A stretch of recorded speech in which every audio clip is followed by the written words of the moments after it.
Sounds like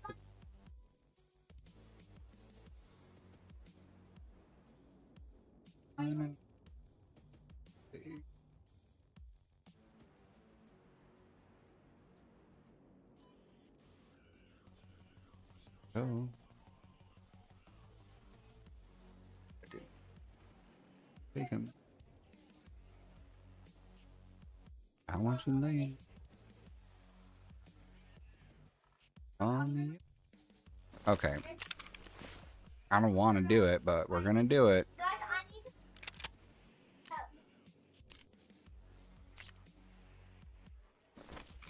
You have me kissing the ground in the sanctuary. Out of me with your touch. Lord, tell me to die. Be up in the clouds. Jealous on the fire. Oh, time. Oh, time. Out. Breathe. Your altar. Pray. Alright, we need scav vest. Dead and buried. Honey. Hey, I'm calling you fine. Oh my gosh! What? This isn't working. Okay, we gotta fix that. Fine. I got fucked masteries, but I'll just blame you.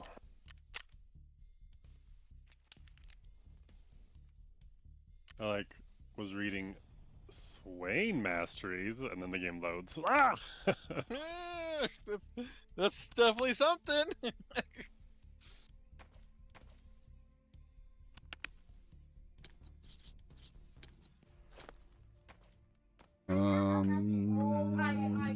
Go with that.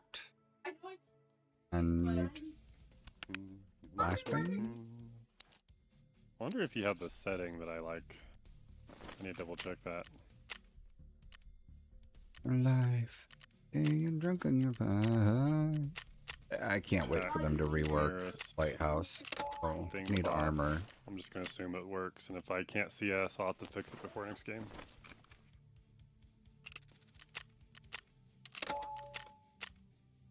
Lord, return me to die.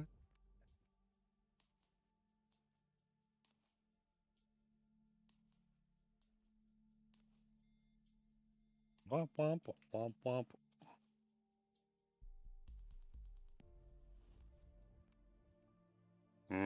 Yeah, it's attacking the wrong one. That's fine though.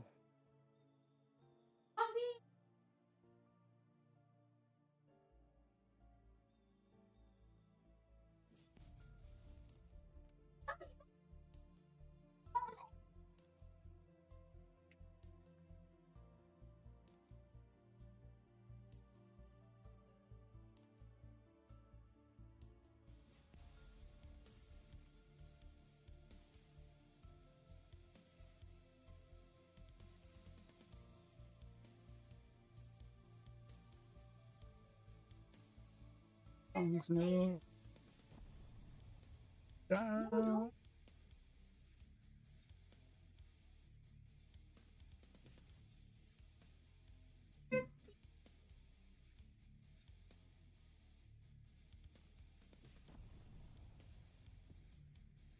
Uh-oh. Have some dropped frames. Why?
on. Go.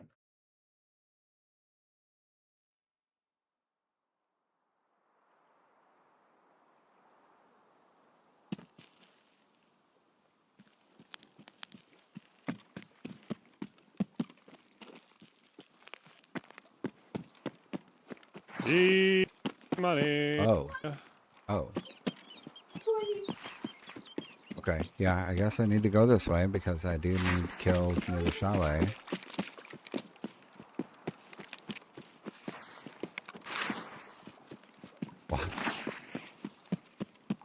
Why can this change between single fire and semi-auto?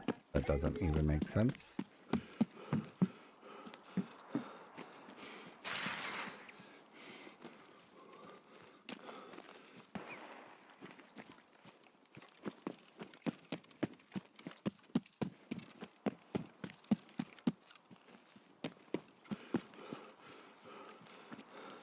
Oh, it's a good thing I put on the balaclava because I just realized that it is a requirement for the task.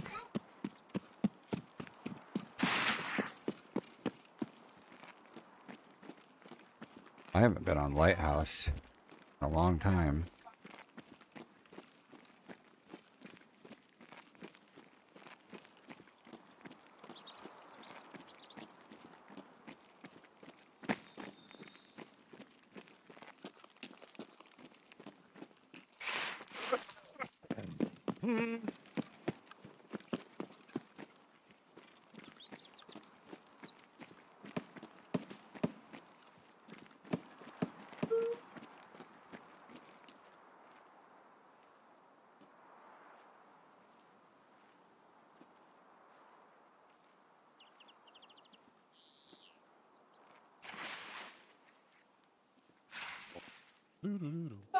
Nice log tree.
I think that's a scav walking up or a PMC.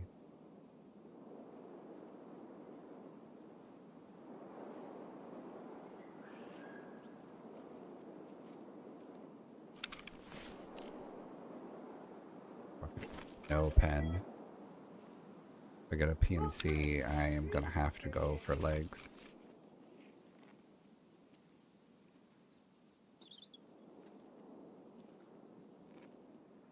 I know, I do.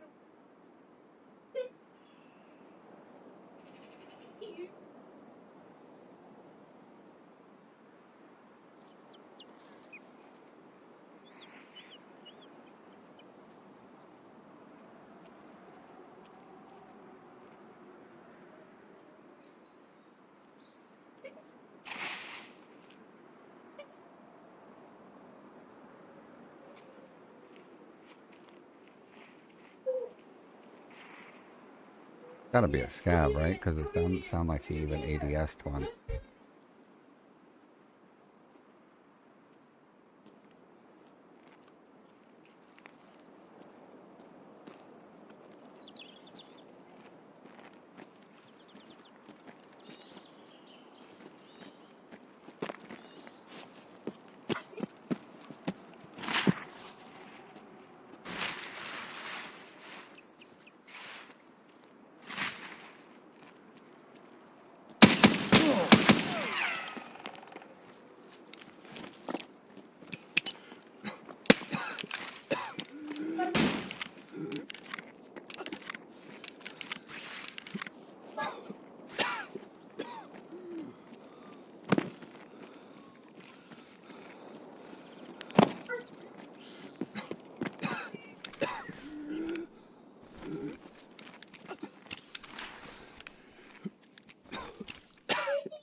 No, no.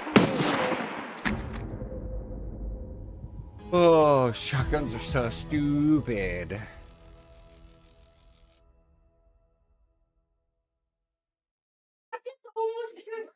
Hmm.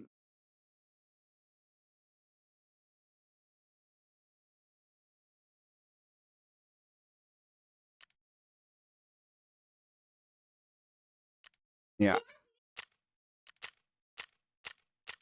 Should have just probably. Ah, Lighthouse sucks.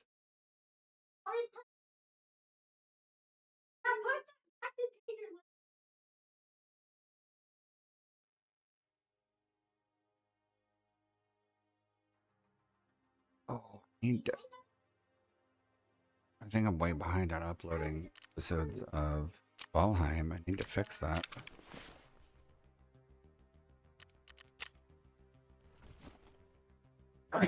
Oh, excuse me.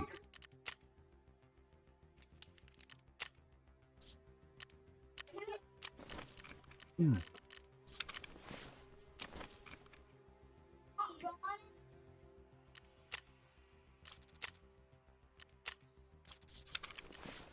Have armor. Have best door. Oh, excuse me. Okay, let's see if I own any shotguns. I don't think I do. Nope.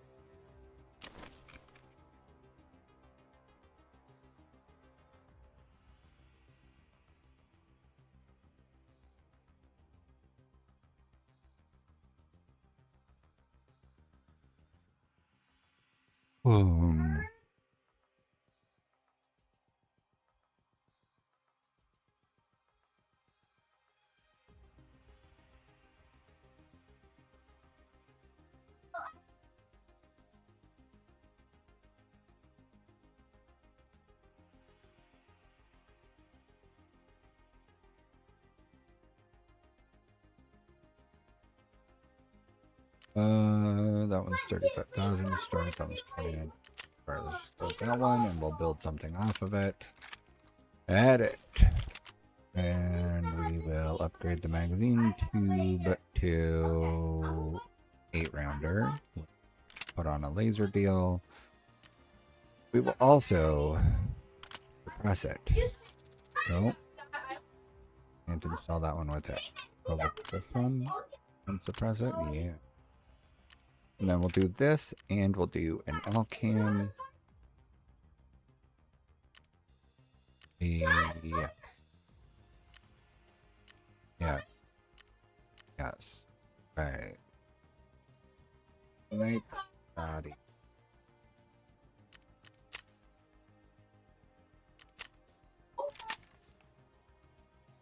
Let's see. Save a little bit of money. Okay, and then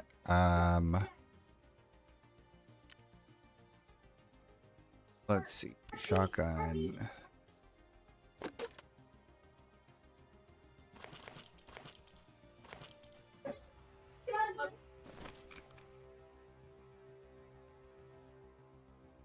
Can't barter for AP20.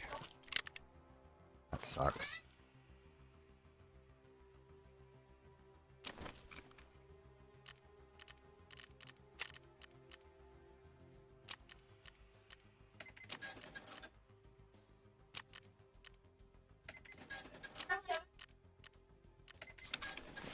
Okay, we'll do this and this.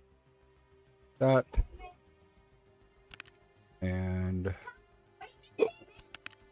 We'll put some jabbers back in here.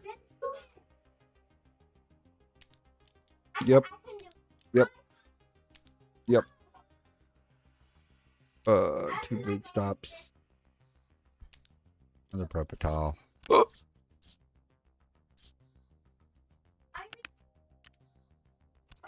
Food just in case it's needed, and I don't need the other injector case for right now.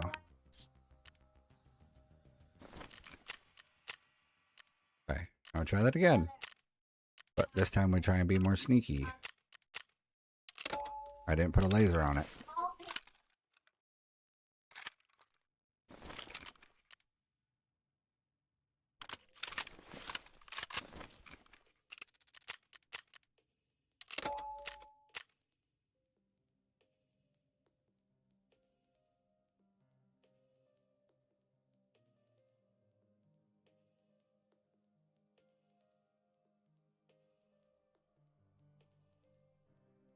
Ugh.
Oh god, super delayed.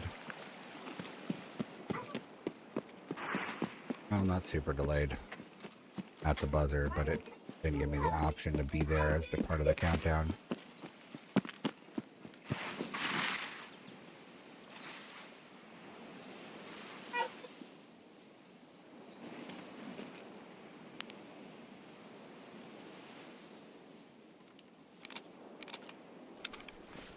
Much pen is act. They have shit pen now. They used to full clear. At least level 5 back in the day.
Fuck off bottom, I guess. And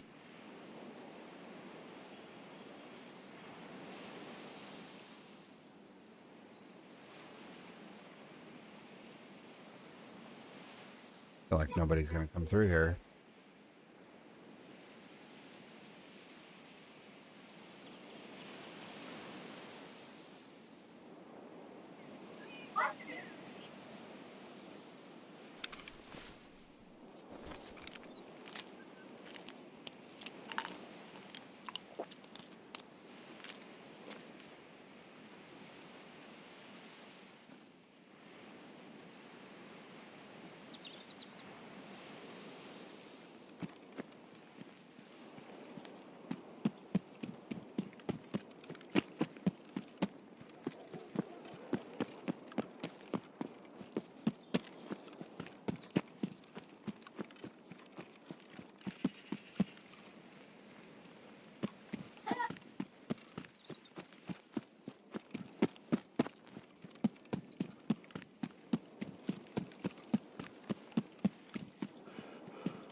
Hey, off mom's couch.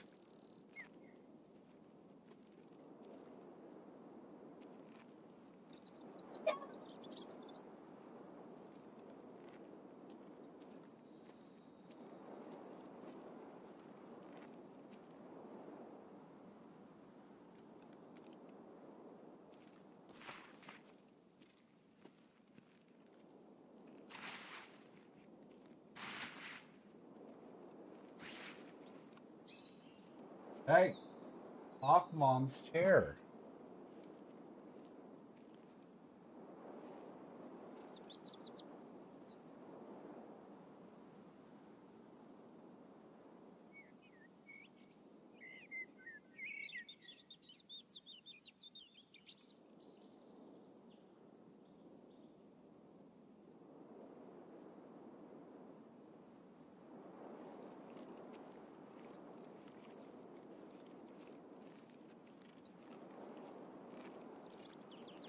It is so hyped right now.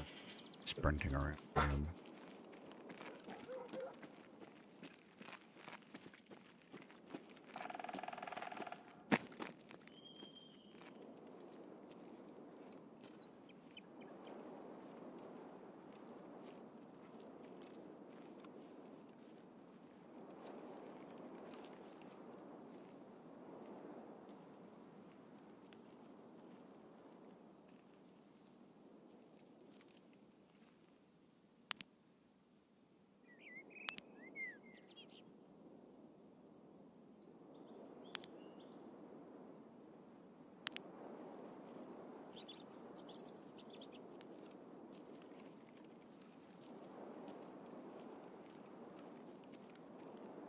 Get across the road.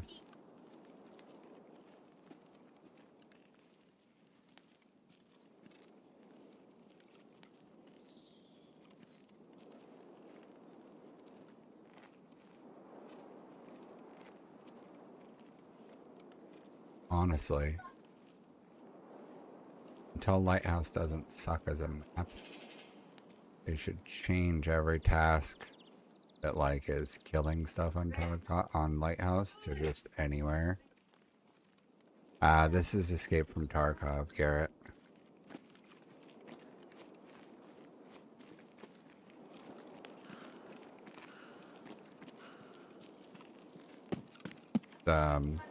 PvP extraction shooter.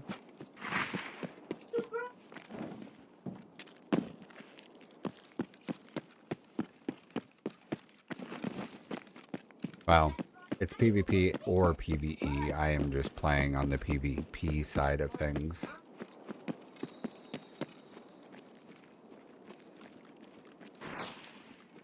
It's one of those games that's like really addictive to play, but it's also very punishing.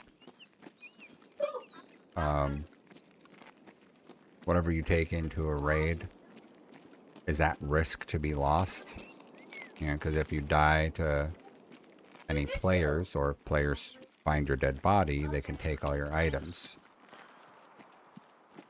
So that means it costs you your in-game currency, which can eventually make you poor and make you have a lot less options for what to take with you the next time you go.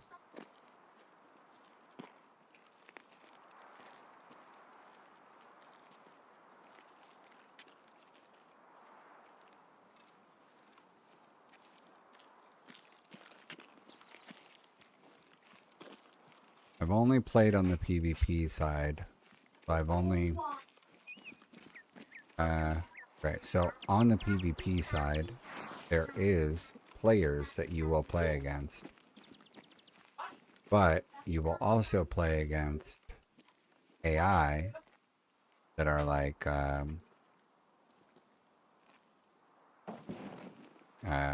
locals, like local militia kind of dudes.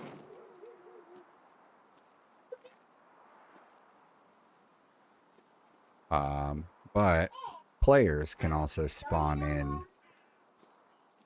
using, we call them scavs, the local militia scavenger type characters. They're not military.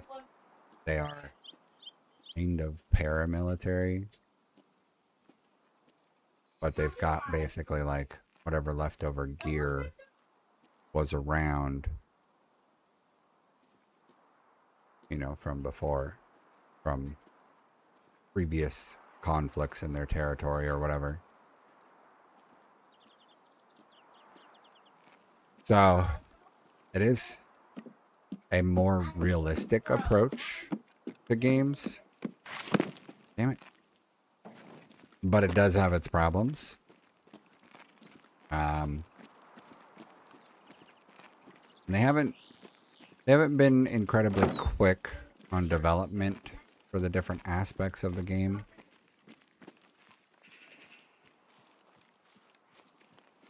So like vaulting to be able to climb over stuff instead of just generically jumping at it. Vaulting was only added, I don't know, 2 years ago or something. So they, you know, they've come a long way with what they've added and what they've changed over the years. But they haven't been incredibly quick with it. There are still cheaters to contend with at times. I don't think that the cheating is as big of an issue as other people make it out to be. You know, some people make it sound like every other raid, like 50% of the time, they encounter a cheater. And I don't think that that's true. I don't think that that's statistically possible. I would say at this point for me, maybe 1 out of every 20 raids, I feel like I encounter a cheater.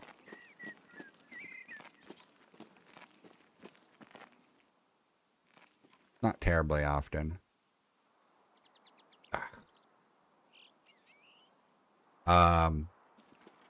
So the general premise is that when you start the game, you're a newly hired private military contractor, and you can either be part of a US-based corporation, or you can be part of a Russian-based corporation.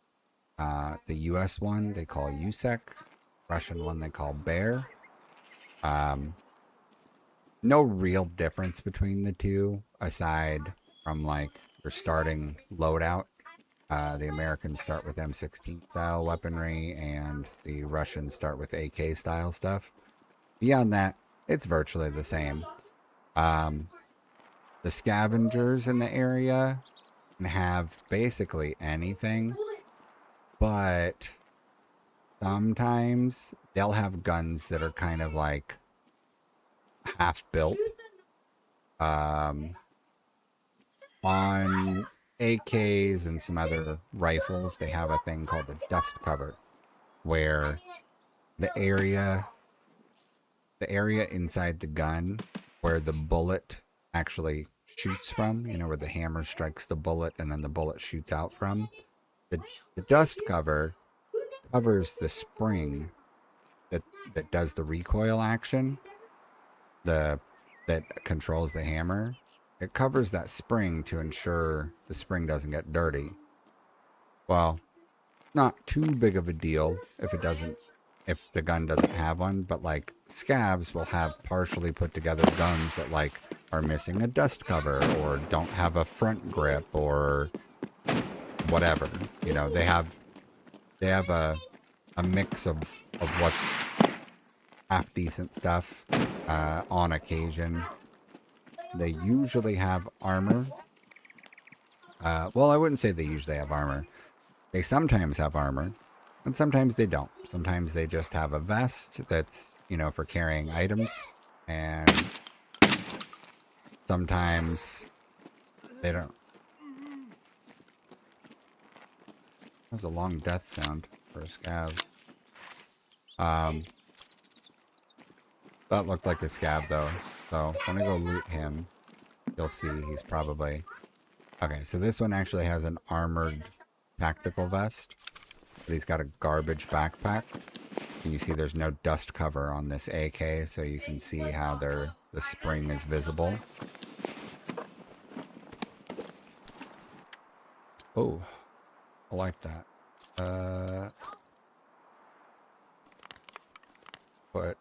Put that there.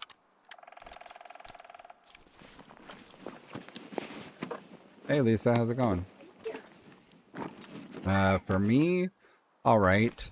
I hate this map. Lighthouse is not a good map.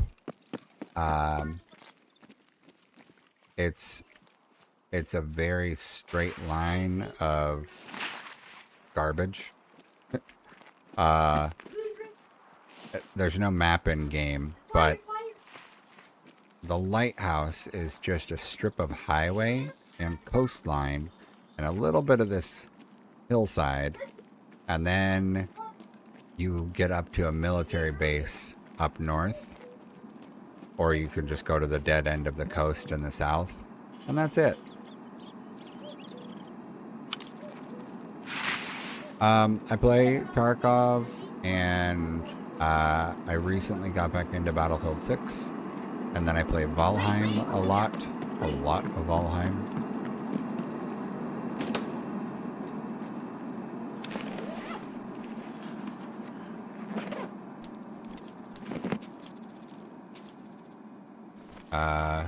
Eventually, I will probably get into some other of the survival or crafty factory type games. Satisfactory has had some updates that I haven't experienced, so I would like to get back on Satisfactory at some point.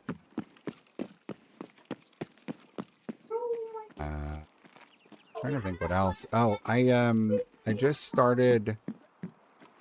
I was gonna start going through, and I'm still on the first one, but I started the Hitman series. The first game is from the 90s, so it's an older one. But I started on that, I don't know, a couple weeks ago. But I've only really done like maybe 3 sessions of a couple hours or something, tackling that game. Not done with it yet. But my intention was to go through all of the Hitman games eventually. Schedule. Yes. I have a schedule with an asterisk on it. I've got 3 kids, and my wife works a full-time job as a teacher. So, during the school year, I am like the sole parent in charge of the children for, the first 8 hours of the day. Then after 3 o'clock, unless, something comes up, but after 3 o'clock, then she'll you know, participate with whatever with me.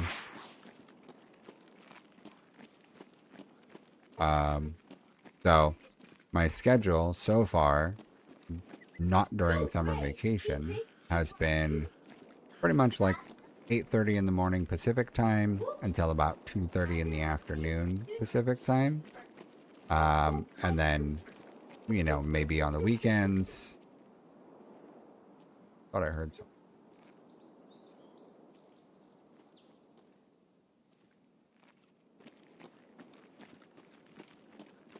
I mean, it can be a lot at times, but it's fine. It is what it is. I got hurt when I was in the military. Nothing traumatic, but my body, you know, disagreed with basic training. And after basic training, I spent another year in service while they tried to help fix things so that I could continue with my contract. And ultimately, they decided that it was just better to end my contract early and have me leave for medical reasons.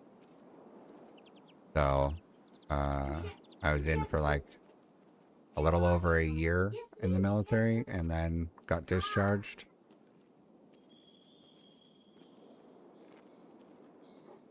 So I am lucky that the little bit of disability I get is, you know, it makes up enough of a difference that I don't have to worry about like paying for daycare or anything for my kids. And then I'm not so disabled that I can't take care of my kids.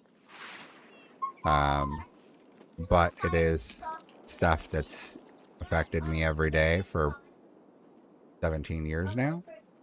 So, you know, that's the big downside of it. Lisa, definitely variety of games, although I am primarily playing 3 things these days. And then right now, it's summer vacation, so my kids are home, which is why you can hear so much going on. It is 4 p.m. too, though, but you can hear all of the stuff around me. It's because the kids are on their computers too. I have a hard time sleeping, so during the summer, my wife usually lets me like catch up on sleep, and then once the school year starts, I'll go back to the usual routine of, you know, 6 or 7 hours of sleep maybe every night. Oh, floor above me.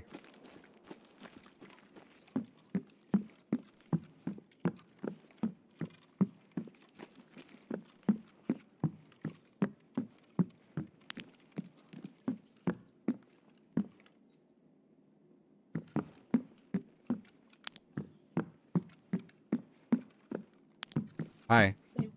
Nice. That's crazy. I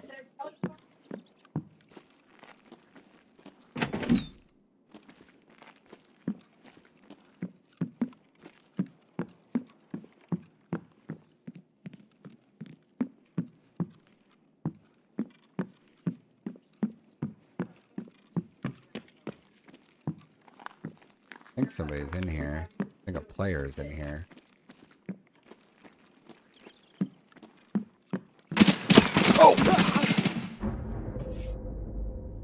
Oh! This is... What? Yeah.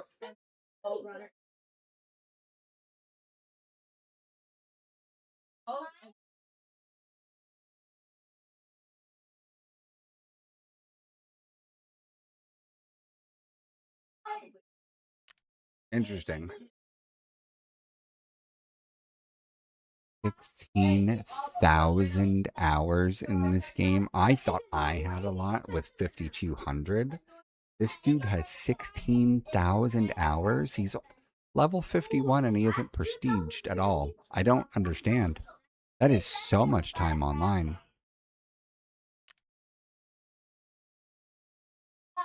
It's a terrible KD though. I don't know. That's an interesting one.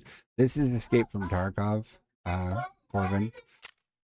And yeah, I get summer vacation is a good break from the normal, and since she's a teacher and I, deal with disability stuff, I am at least home for summer vacation with the kids. And as the stream title says, I am 43 days away from getting surgery. So hopefully that will help. Gotta redress.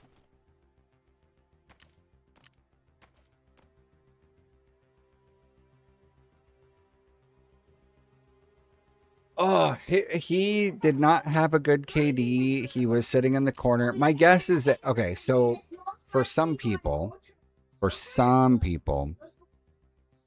including myself, Escape from Tarkov feels so real. It feels incredibly real.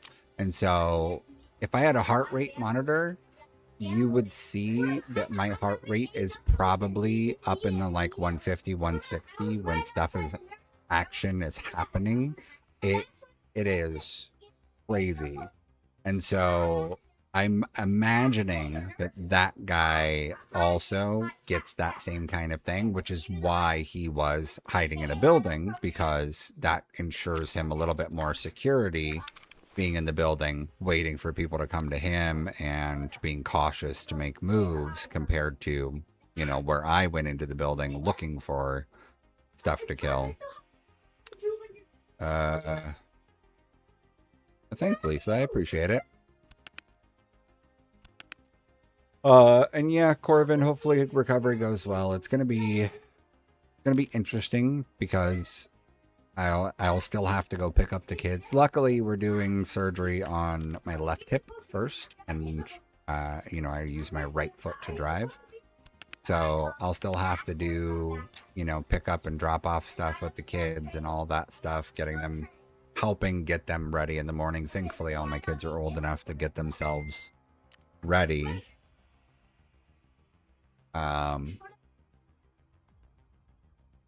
So I don't have to worry about I don't have to physically do the things to get them ready. I just have to, help direct them basically. Lisa, I actually have a custom logo, and then I think I just didn't set up the offline thing yet. Actually, I was supposed to get sent something as an offline thing, I think.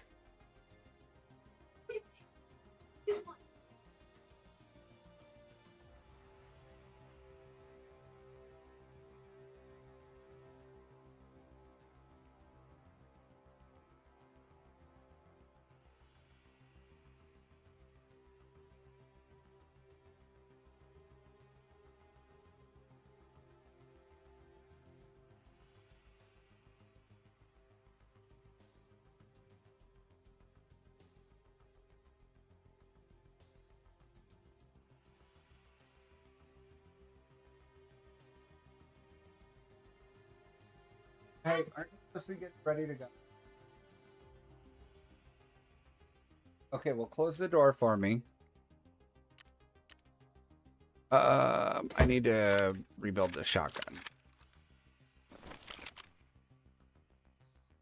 Oh, that's cool, Lisa. What, anything specific that you do? Oh yeah, first-person shooters can be very, very intense. Tarkov is just... Tarkov is weird because it's got a extra, realism factor because it's real-world weapons and all of these things, So it's there is some extra vibe of realism that comes from Tarkov compared to a lot of other shooters that I've played.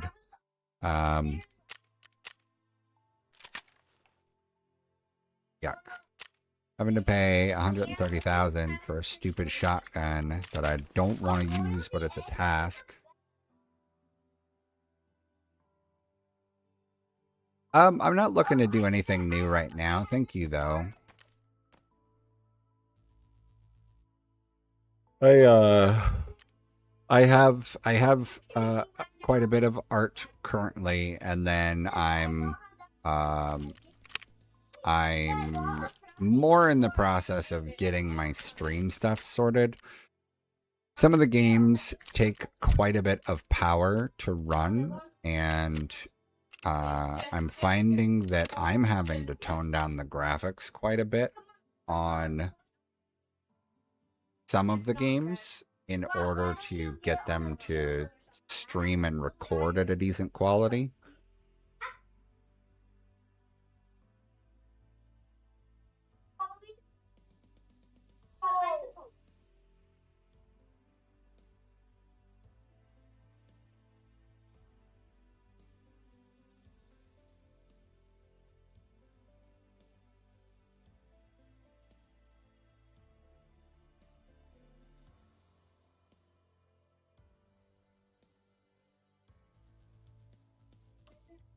So Corvin, I had an artist that did some stuff for me. So I've got some of the art on YouTube that was done for me, and then I've got some stuff set up on Twitch.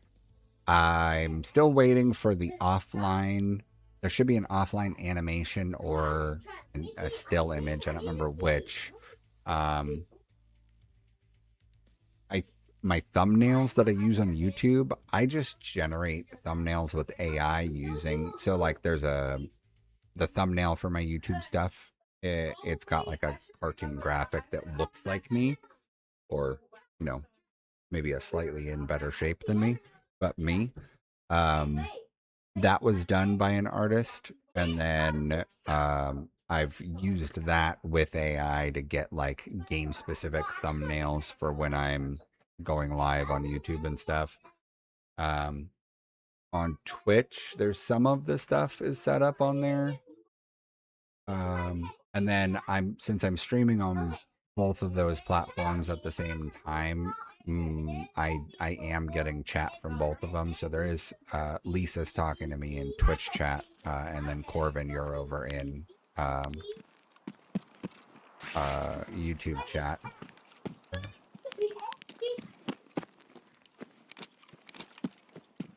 And so Lisa is an artist. Said she had some ideas. Lisa, if you want to send me your stuff, but like I said, I'm not looking for anything right now, but if you want to send me a link to stuff, it's the Tinker86 on every platform. So if you want to add me on Discord, it's the Tinker86. If you see me playing in Tarkov, it's the Tinker86_TTV. If you want to find my Instagram, it's the same thing. Yeah, sorry. There's a very specific set of rules for Twitch. Twitch doesn't allow there to be chat on screen unless it's like split up and distinct. So like I have on-screen chat set up. It should be working. Yeah, so when someone chats, I don't remember what I have set up. I was surprised to find that there was a specific set of rules about what chat is and isn't allowed on screen.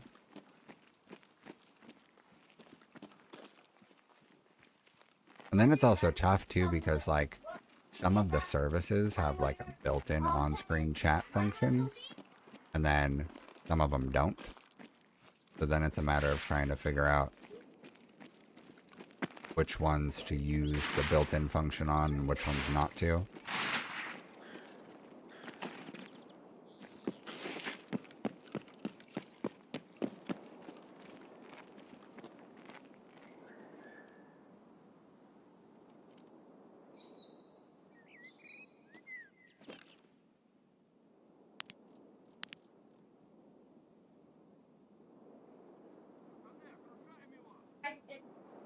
Okay, so that scav down there just yelled, which means there's a player. Oh, and they're shooting.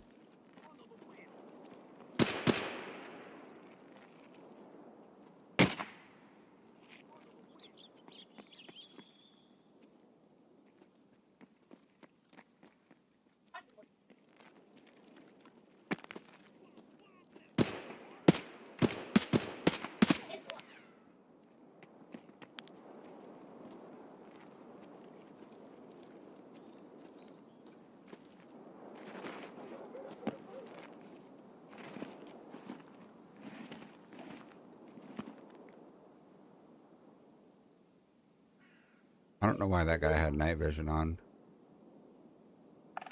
But that was two of them. Yeah, it's the Tinker86 on everything. On Twitch, it's the same thing, Tinker86.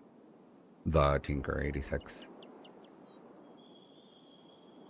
Those guys extracting from the mountain right now?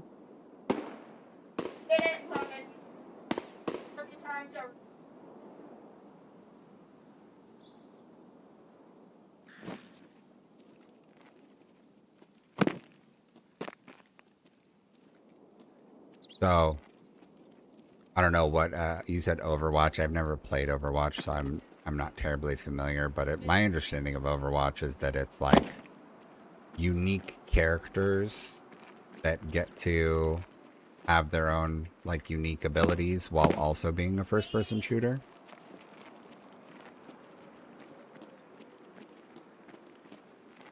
I played Apex Legends. I don't think it's quite the same because Apex Legends is Battle Royale style, while Overwatch is more multiplayer. Hey, thanks, Corbin.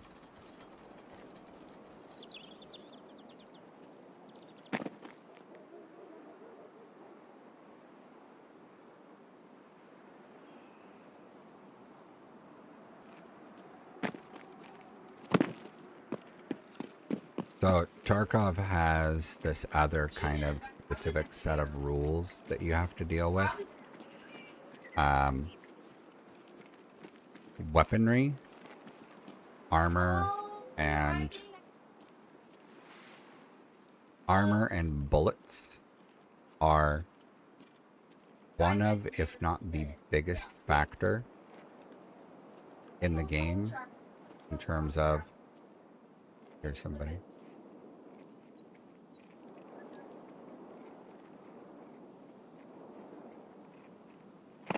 Might be the two guys from before. Danger.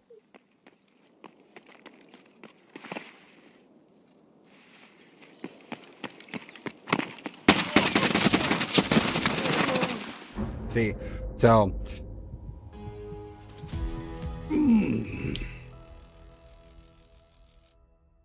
so one of the things that is nice about Tarkov, because it's a unique aspect of a game that isn't particularly common elsewhere, is also one of the more tedious and annoying things. Armor matters more than pretty much anything else. So I can inspect the player that killed me. The chest piece that he's wearing is a standard armor rig. Well, he's wearing an armor, but it comes as a level 5 armor, and you can put a level 6 plate in it. I can't inspect entirely. Heart rate. I can't inspect the hardcore details to know exactly what he had, but I know that I did 431 armor damage to him based on what it shows on screen here. And I did 264 flesh damage. So that means that I hit him in the chest and he absorbed 2 times more damage than I did to him. Blah. Different weapons have a huge, just like real life, different weapons have a huge variety of bullets. So totally fine, get it. The problem is that not every weapon has something that can out damage the given armor you might be going against. I'm gonna take that one. Like I posted this for 50,000 and it's like good to go. So I've been trying to use slugs, and I think what I'm gonna do is switch to flesh rounds. So I'll show you. Hold on 1 second. If so Tarkov is only on PC. There's no port yet for what ammo? There's no port over yet, FTF. This is a slug. So there's no port over yet for... How do I get the ammo out of them? Oh, there we go. So there's no port over yet for consoles, which is, you know, is what it is, and I don't know what it would take or how long it would take before they'd actually integrate it with consoles. But the shotgun ammo that's available, if I do a linked search on the shotgun, I can go look at all of the ammunition that's available. This is all the stuff that is completely possible to be used on the weapon. So there's a bunch of variety of slugs. The slug does 197 damage, but it can full clear level 1 and 2 armor, and it can sometimes clear level 3 armor, but it has virtually no chance of clearing level 4, 5, or 6. And most people are wearing level 5 armor, at the very least level 4 if they're like new to the game. So what I might need to do is go with like the highest flesh chance for killing. So there's an armor or ammo and armor chart online. This says that rip damage, rip ammo is the highest flesh ammo. It does 265 by itself. So this is a small, I think this is a small slug, but it's a, I don't know that that's as effective. Oh, that, yeah, that's 12 gauge slugs. Let me see this. Let's see, buckshot. Buckshot is 8 by 37. Magnum buck is 8 by 50. I feel like Magnum buck would be the way to go.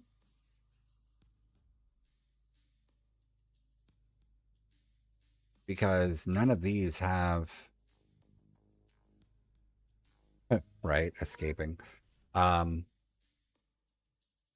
the Magnum buck has no penetration, but each pellet does 50 damage, and there's 8 pellets. So if you take Magnum buck, you can't penetrate. So the thing, one of the things that sucks is that some of these guys are going to be running face masks that are like level 4 or even higher. And so one of the things that sucks is that when they run those level 4 face masks, now my buckshot can't even penetrate their face. I can't even kill them by shooting them in the head because of that coverage that they've got now. So this is where we switch to the leg meta. I'm looking for headphones, though. I don't want to use my more expensive ones when I feel like I'm probably going to be going in and dying a lot. Liberator, 29,000. These ones are pretty good. And then balaclava.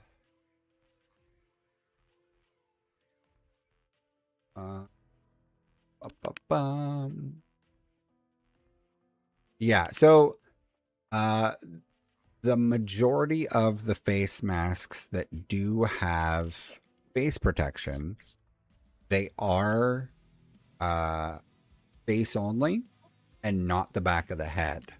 So if you get above or behind somebody, You could shoot them in the back of the head in order to get the kill, which is, you know, an option, but not always effective. So in this situation, I'm going to go for legs and see how quick it is. It should be pretty quick. So the Tarkov is a little weird, the way that they do their damage. It's not like, they have different hit boxes that each have their own hit points. So there's a chest, a stomach, a head, individual arms, individual legs.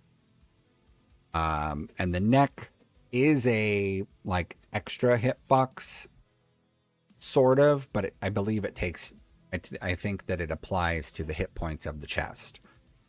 So if you do, I don't remember what it is, like 48 damage or something per body part, or whatever it is. If you do the full amount of damage to that given body part, it gets blocked out.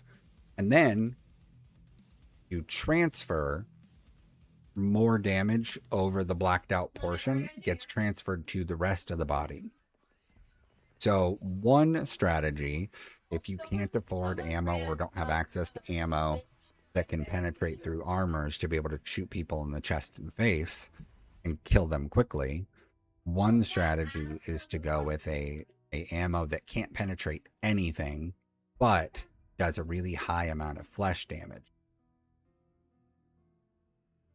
Yeah. So when you first start in Tarkov, you don't have access to any of the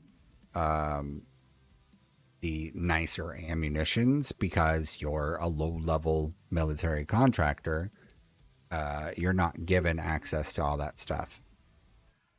So, as a go-around, when you first start, you buy whatever the cheapest ammo is, which is usually the highest flesh damage. So, like, say I'm running an MP5, just a classic MP5. I have 9mm ammo, and I don't have access to the penetrating stuff. And the pen stuff only goes through level 5 sometimes, but doesn't go through level 6 hardly at all.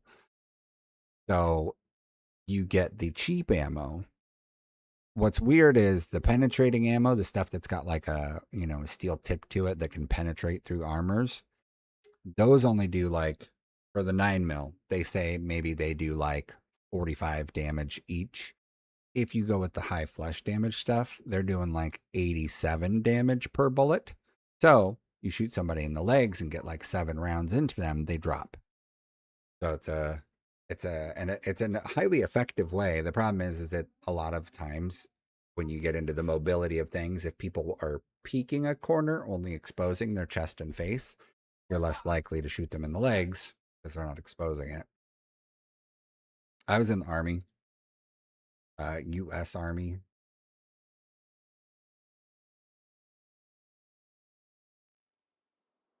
That thing of remembering that not everybody I talk to is in America, so I never know for sure, but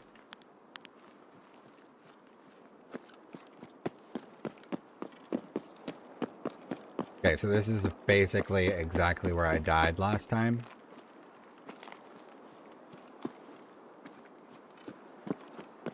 I kind of want to go up on the rock, even though I don't have slugs to snipe with.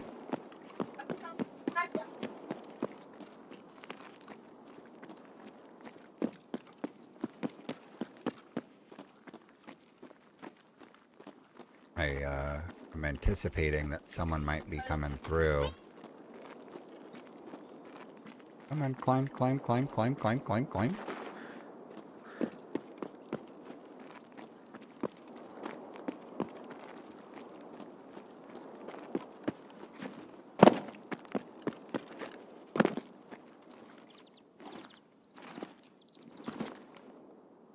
Yeah, I'm over in California. Technically Northern California, I guess, because when somebody decided how they were dividing the Californias, they made some weird choices. I'm a little ways north of Sacramento.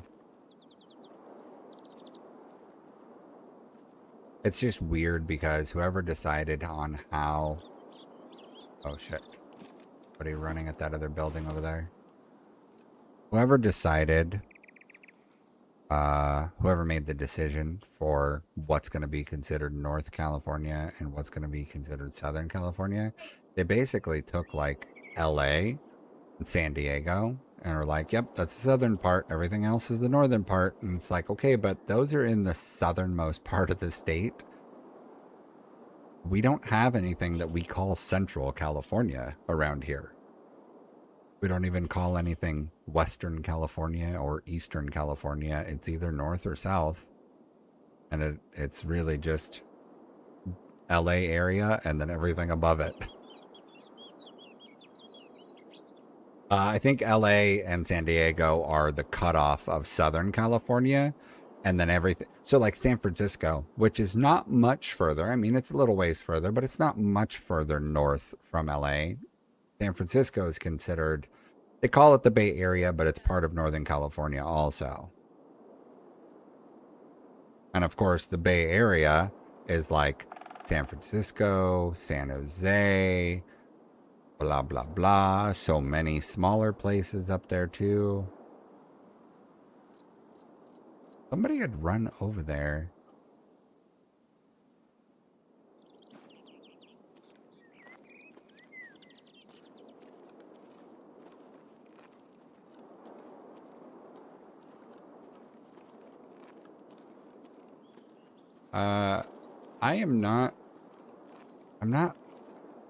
I'm not fond of big cities, but I think a big part of why I'm not fond of big cities is just like the lack of control that you have in a big city environment, because there is so many people and so much traffic and so many cars and so much everything. It's overwhelming. And then there's so much that's out of your control when you're in those areas. So I'm not a huge fan of going to those places. But also, I'm 40. And I've spent 17 years since the military dealing with the whole pain stuff every day. So like, it's definitely a factor in coloring my how would I feel about going to a big city, because there's a lot of walking involved when you visit somewhere, when you go traveling, you know? So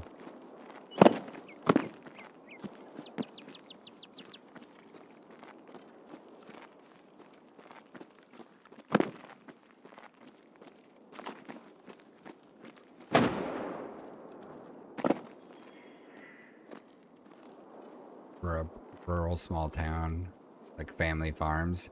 So we've got a couple small cities, but we are a pretty decent farm area around here in this part of California.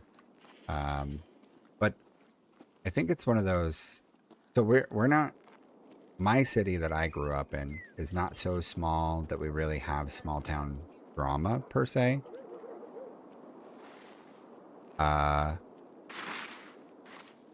Sort of, to a degree. Somebody's coming.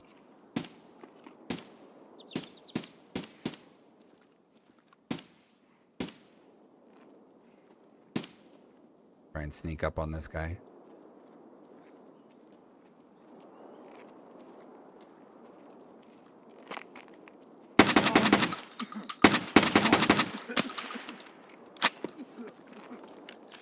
I heard him real bad.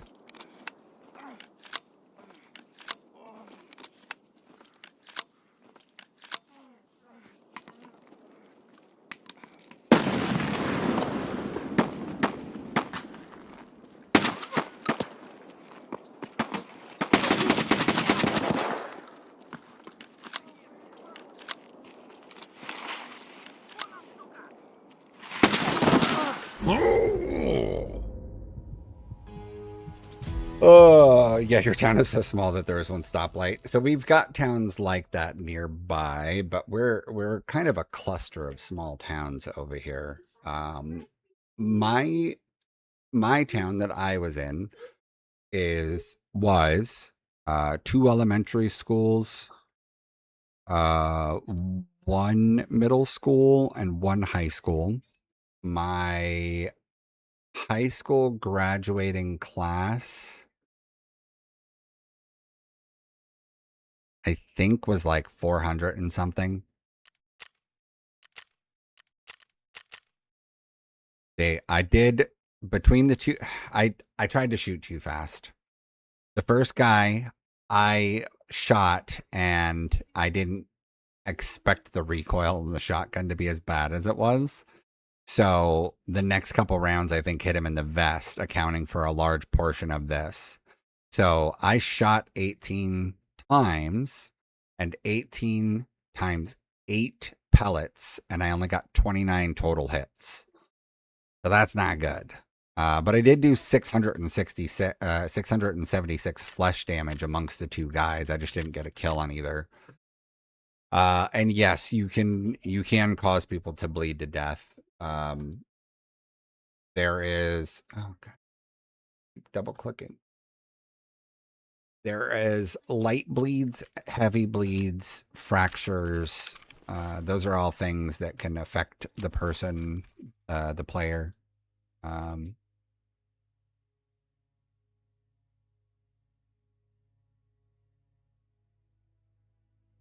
Need another gun. Don't want to spend a bunch of money again. Part of the problem for me is this map. It is a not fun map that makes things difficult. Does this? No, because it's not 12 gauge. That would probably not count.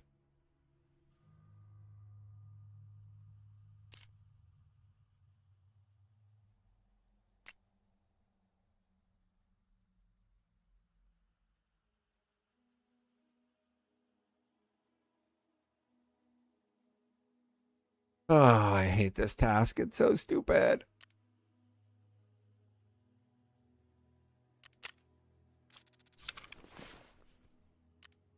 Yeah. Yeah, a ton of asbestos. Yeah. I got that. Snipe shotty with the 8-round mag, and we'll put a laser on, but we're not going to do long range optic. We're going to just do short range optic. There, that one.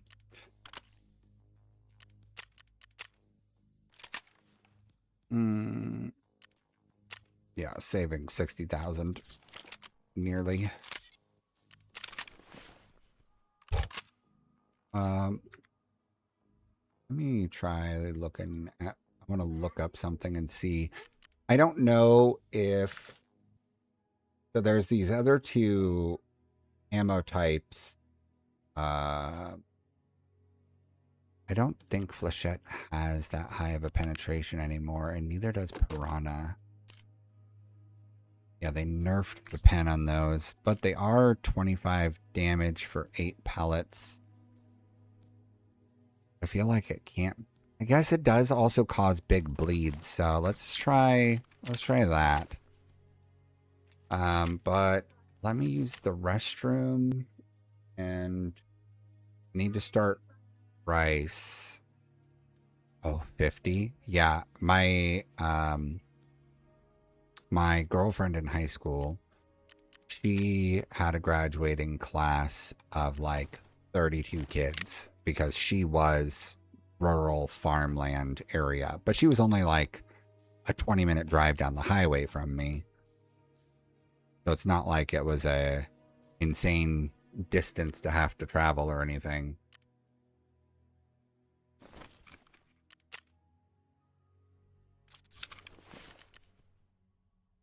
If you want to hang out, just give me a minute. I need to start rice for dinner. So that it's done, because the rice cooker takes about an hour. And I need to put some uh, fish to thaw.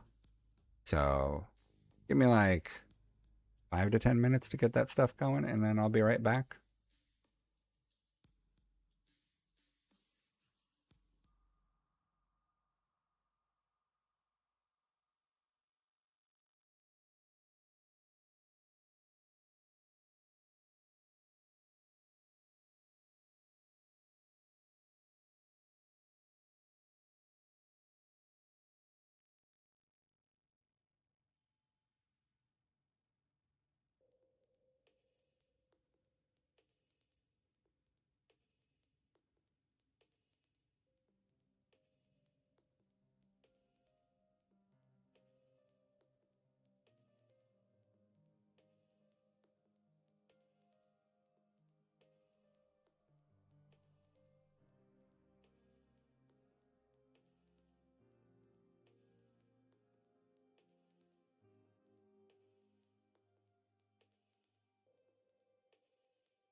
Rice. Yes. Rice in the rice cooker, or if you're just doing like a raw, like just raw rice, it takes an hour to cook, give or take. Um, every other rice is some form of like a pre-cooked rice that has already, been processed to some degree. We like the rice from the rice cooker.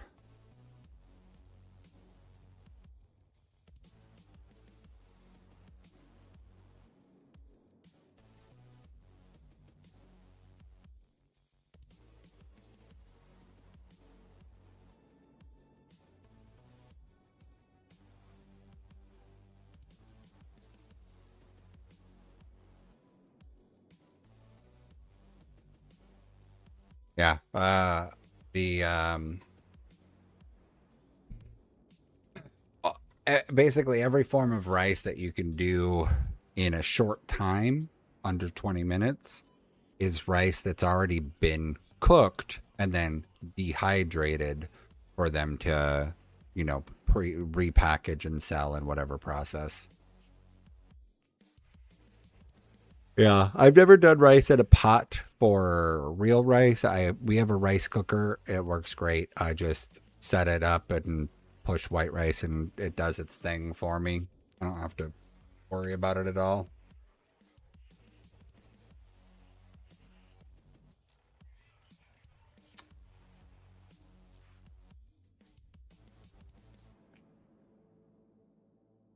Uh,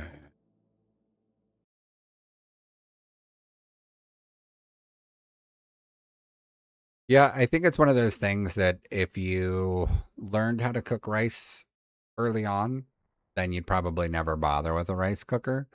But I never made rice beyond instant rice up until just a few years ago. And my wife thought, you know what, I want to make. I think she bought it because she wanted to make sticky rice, and there was no like she couldn't find a recipe, I guess, for using instant rice to turn it into sticky rice because she wanted us to try making sushi at home.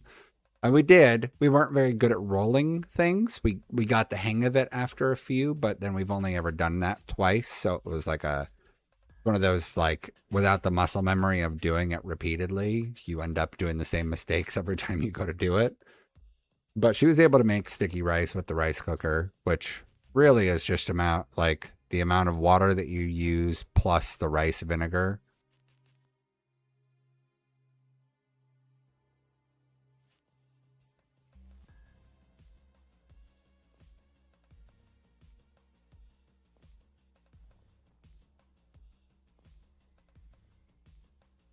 Yeah, well, and that's the other thing too. If you wanted to make rice, you just go. I'm surprised by the number of people that are just unwilling to do something because it requires like Googling it. Like most of the things are relatively easy to do. You just have to Google them. Granted, it is easier to learn things most of the time when you've got someone helping teach you uh helping teach you the like the do's and don'ts of things.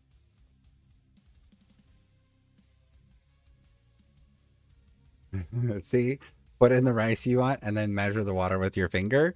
So I I know that when I've Googled it in the past, the go-to was 1-to-1 ratio. If you're doing a cup of rice, do a cup of water. But most people that I see like commenting on those recipes, they say plus or minus depending on how sticky you want the rice. If you want the rice to be like wet and not stick together at all, you add a little extra water. And if you want the rice to be a little bit more like gummy side of things, you do a little less water and it's supposed to help keep it more on the sticky side.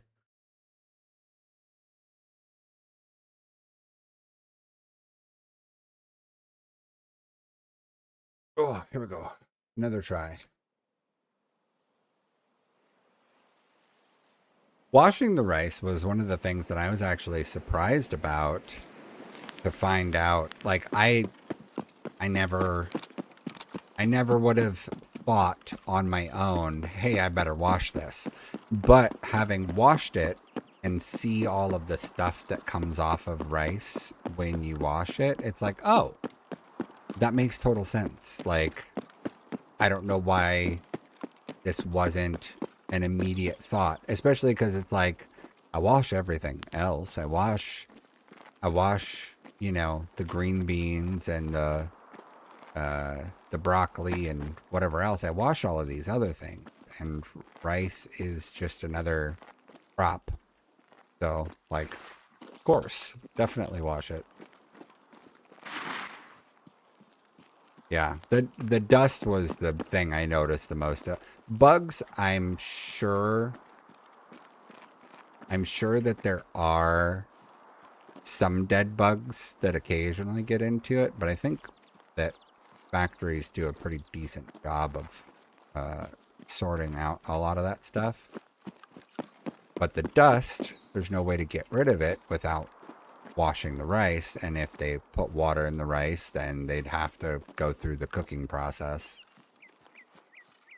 Yeah, I've definitely had that happen before, which I remember just Googling and finding out that, yeah, if you got weevils in your rice, you can just wash them out. It's fine. Generally speaking, it doesn't hurt anything. It just, you know, seems icky.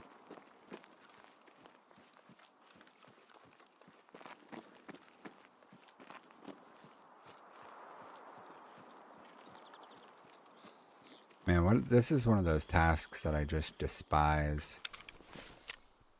Quad Tour Part 7. That's still required, right?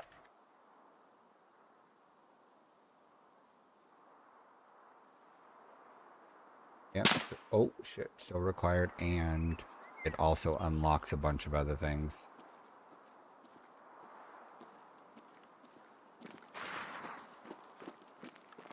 Mine's never... I mean, I believe it. For sure. Mine's never been infested. But we have had... flour that had gotten... not overrun. But it got enough in it that it...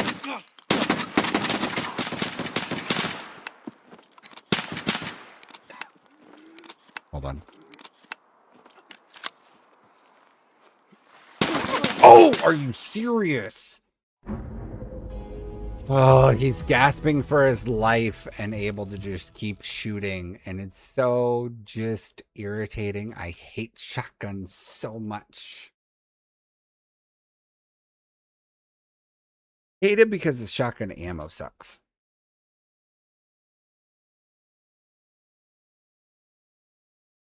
Level 56. See, I chested him so much with that because I couldn't see his legs where we were standing face to face.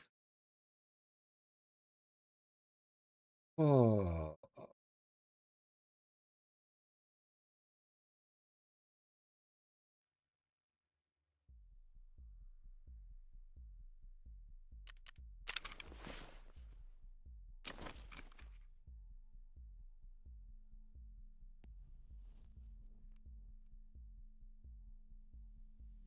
Bum param param param param param param.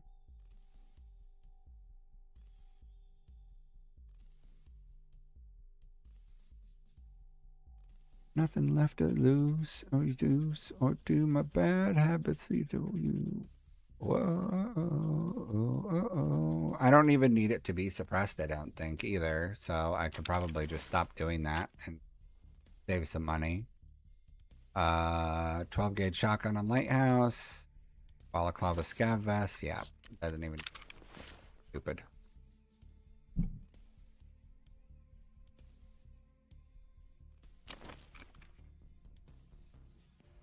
Oh, man.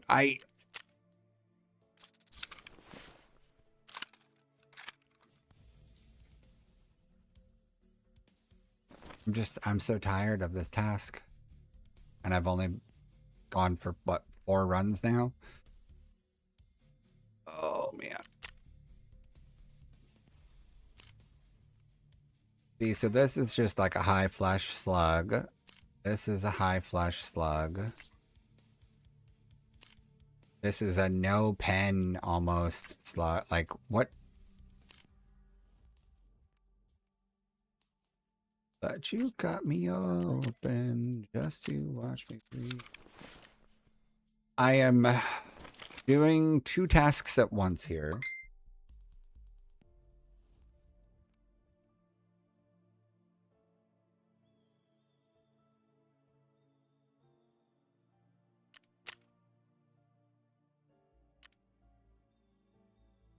Fine, your mom wants you to head home, bud.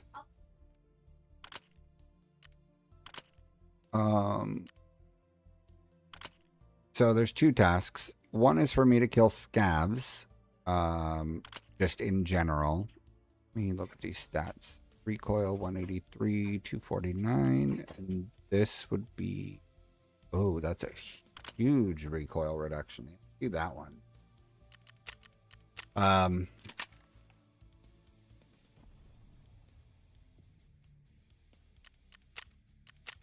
So one of them is for me to kill scavs up around those houses.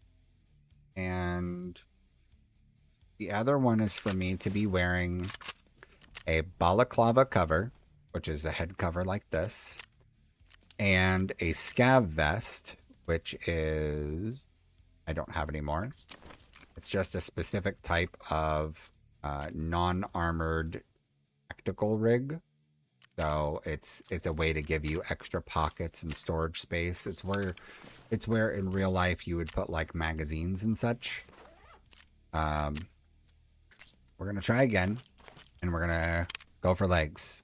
We're gonna go straight for the legs.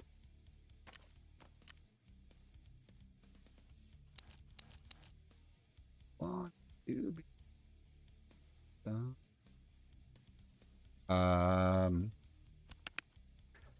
you got me up. Let's buy a VR. There's an annoyance because, like, you have to buy the medical stuff that you use to heal yourself while you're playing the game. You have to buy food and drink to sustain yourself while you're playing the game. Your character, you want to have armor on to stop bullets because it gives you more time to live when you're getting shot at. If you aren't wearing armor, then you're taking full flesh damage no matter what you get hit by. Then you want to have headphones because in real life, there are headphones for tactical purposes where you can use them for communication between you and your teammates.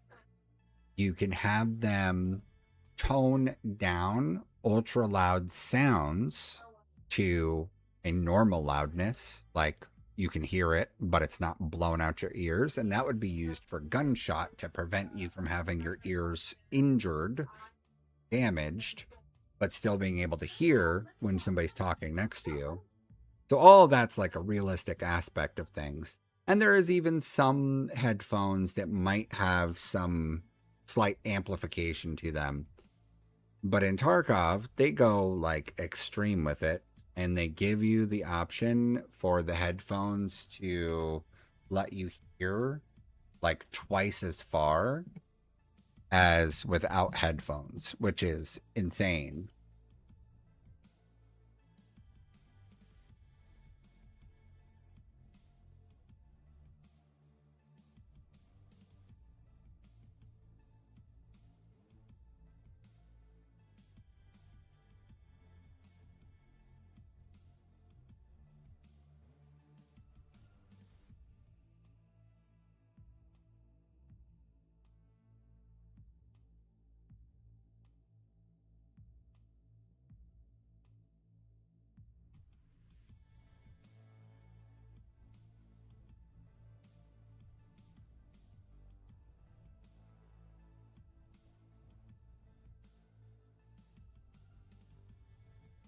Bum bum bum.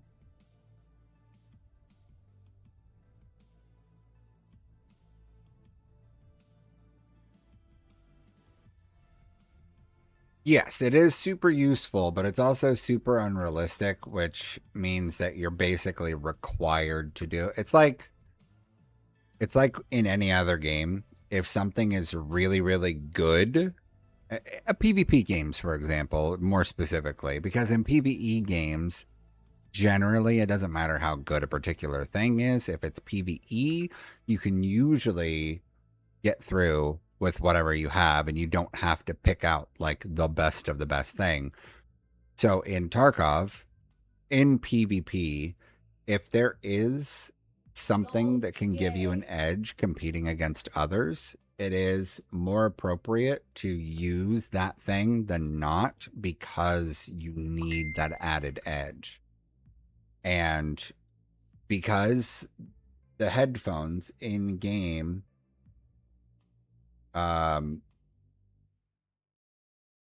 because the headphones in game give you such a audio range advantage.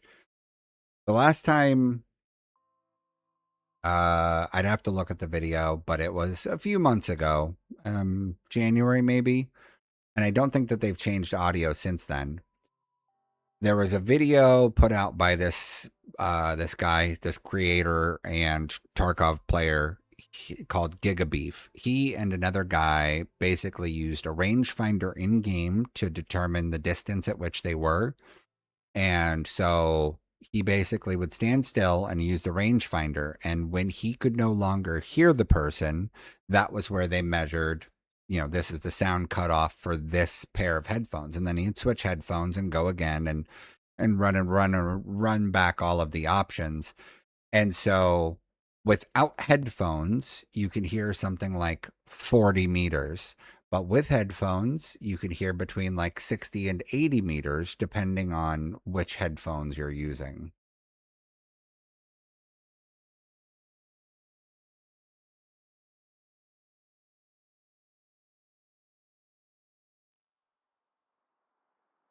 I think there's a guide online that has something for it. Okay. So with where I spawned over here, there is a good chance that somebody is going to be spawning in this direction, and then they're going to want to come my way. So if I take up a position here and wait, we'll know in just a second if we hear anyone.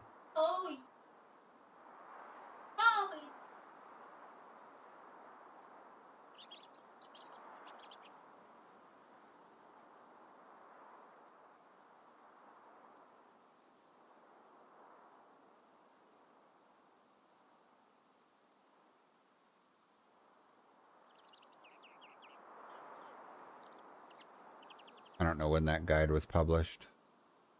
But I'm looking at this other headphone listing guide, and I don't know when it was published, because I don't think that these are the appropriate results currently.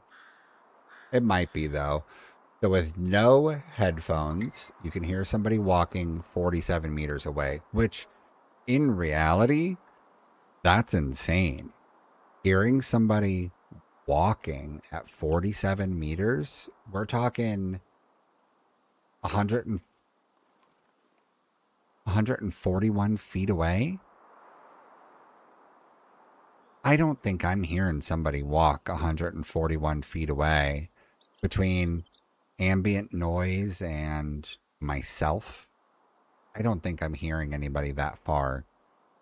So then you put on headphones, and now all of a sudden you can hear somebody up to 76 meters away.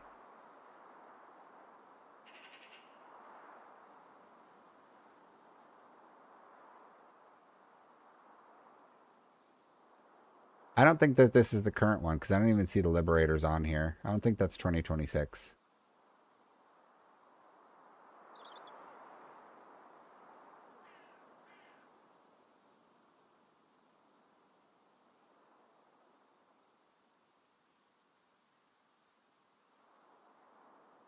Nice. My wife just sent me this thing that we're huge nerds. I am way more nerd than she is. Not that it's a competition, but she's pretty fucking nerdy too. Oh shit, that's somebody up there. That's two somebodies.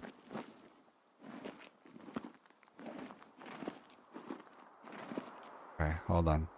So, I don't know if you're familiar with Felicia Day, actress. She's done a number of things. There's up on top of the ridge over there.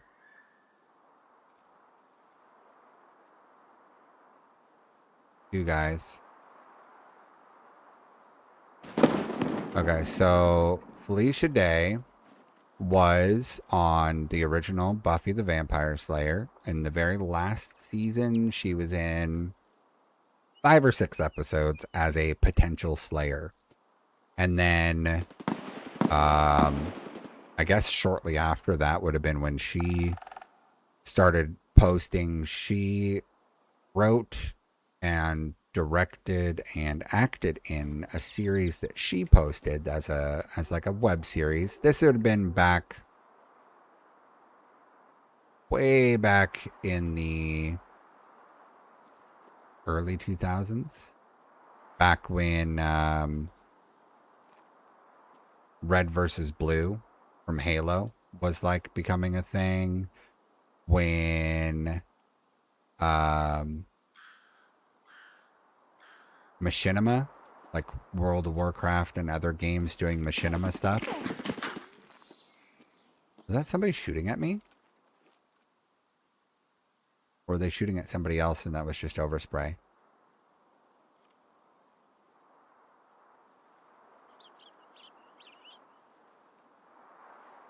Guess we'll find out in a second.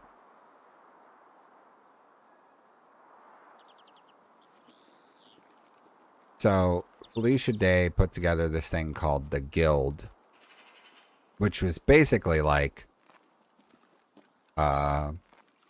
she couldn't use the names of the actual games that she was referencing because, you know, she wanted to make sure that she wouldn't get in any trouble, and she also wanted to like make it not exclude any specific game group. If she kept it unique or vague, it would be like all inclusive to all MMO players. So she just called it the game. Like whenever they were talking about it, it was like, oh yeah, are you playing the game? Oh, there's a dead guy over there on the left.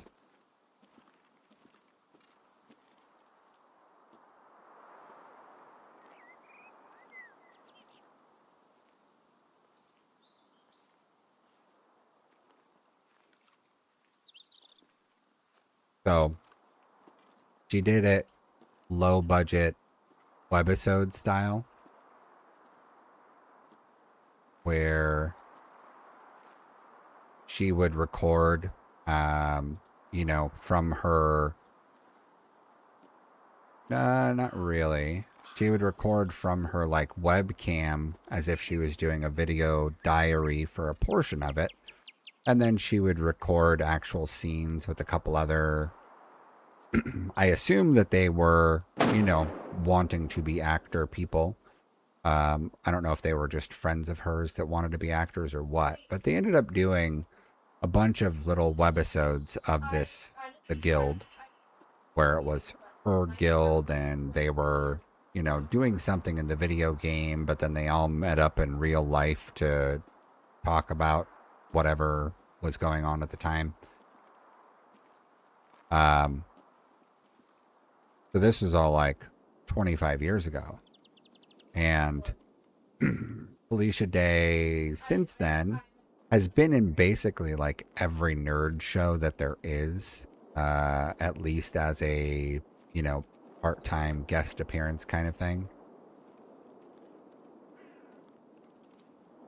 Dead player over there.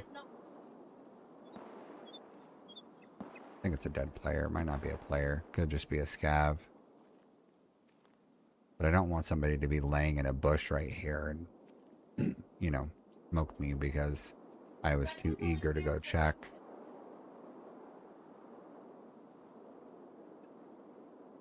See him right there. He's big dead. Just hoping that somebody goes to loot him. Oh, here we go. Hear that running? Running and shooting.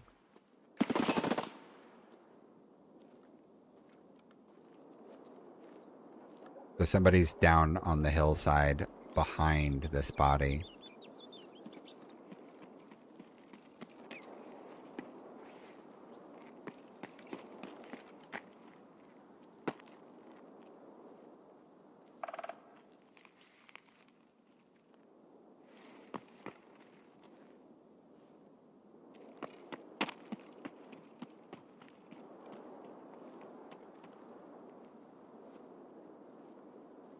Looks like they looted and ran away.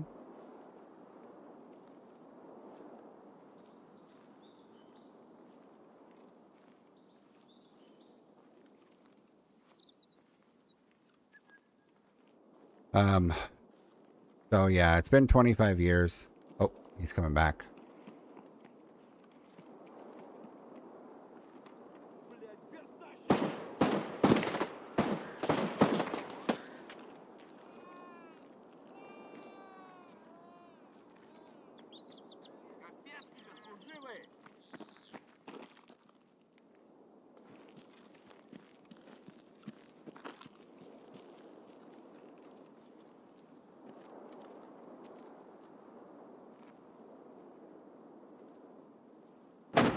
I hope I don't hit the trees here like that. Damn it.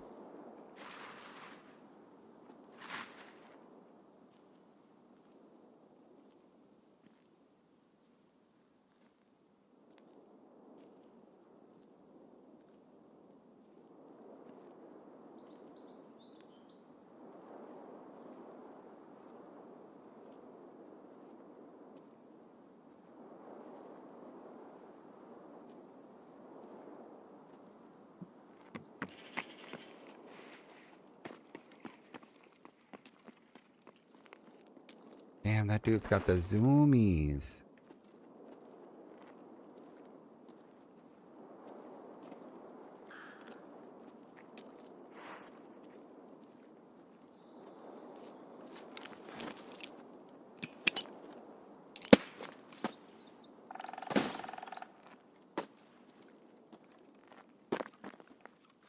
I threw a flashbang up the hill, hoping that he would hear it and start looking up that way.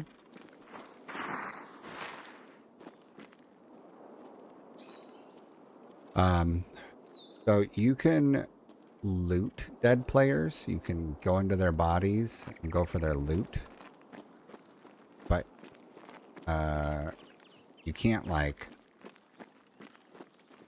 You can't get too much information from them, although they will have a dog tag, and the dog tag does get stamped with whoever killed them and a time and date of when it happened.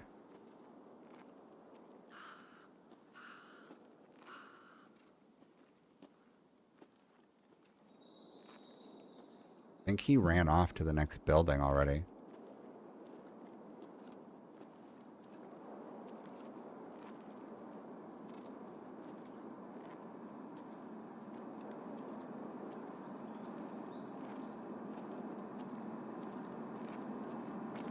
Yeah, so there is a little bit of information that you can get if they still have a dog tag, but the dog tags are lootable as like a trophy.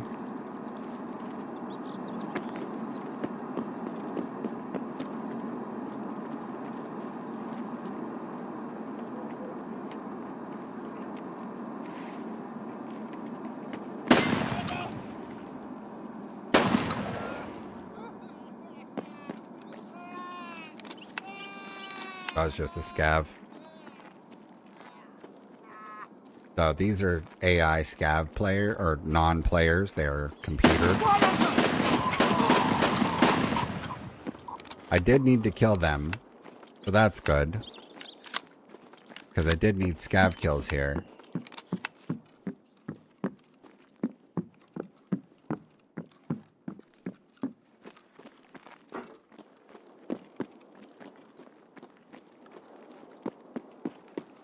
But I'm almost done now with scav kills here, and I'm gonna need player kills.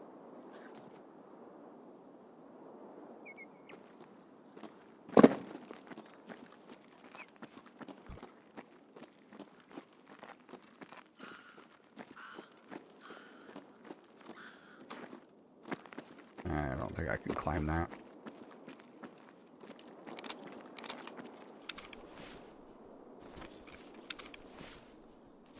So, some of the other unrealistic aspects of this game is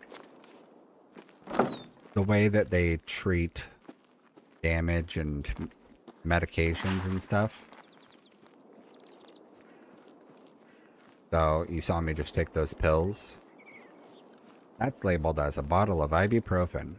And if I get shot, let's say I don't take a medication. Let's say I am completely normal, right? I load into a raid and I'm running and someone shoots me and hits me in the leg. And it does a super big amount of damage to my leg.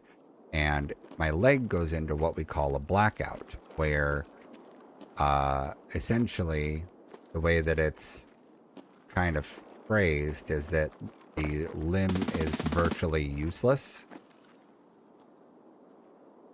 Didn't sound that far. Gotta be right down here somewhere. Oh. Gav on the road.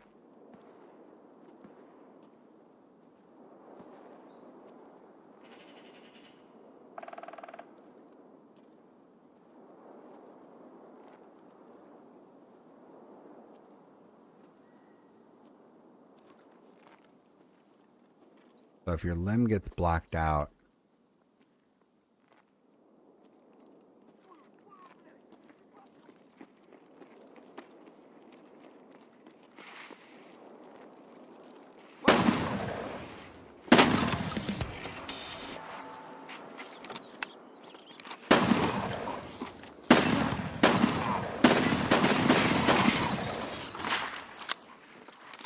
a bunch of scavs just came in. Yeah, I take 800 milligrams of ibuprofen to try and help with soft tissue related pains, you know, the stuff around my hips. And even then I have to alternate between ibuprofen and Tylenol just to even try and have it help.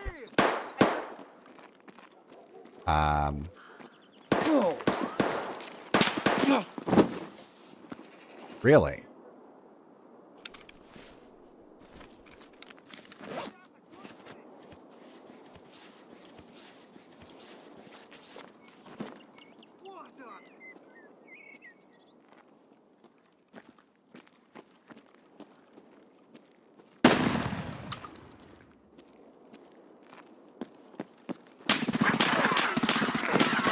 God damn it.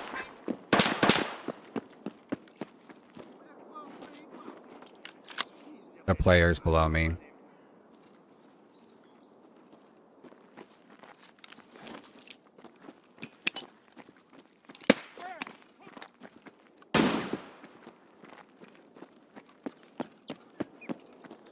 Problem is that I can't climb this. Kind of stuck in a hard place right now.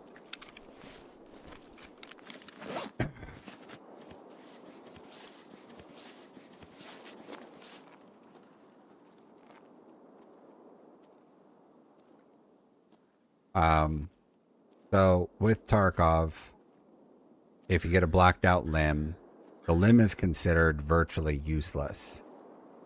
And if I get a blacked out leg, it won't let me run, period. But if I take drugs, it will let me run again. I'll just be going like, ugh, ugh, ugh, ow.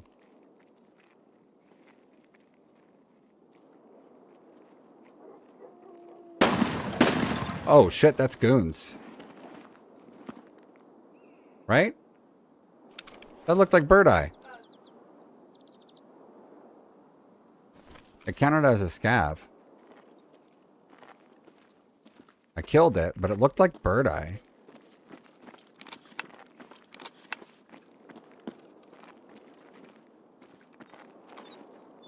Come on, climb, fucker. See, this is a problem with Tarkov, is they put the vault in the game, but it doesn't fucking work right all the time. Jesus.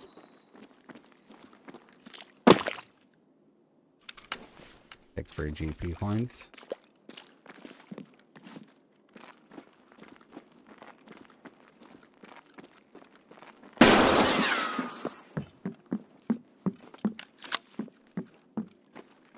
So, because a blacked out leg will cause your guy to, like, walk like this all of a sudden. Like, and be complaining and shit, right?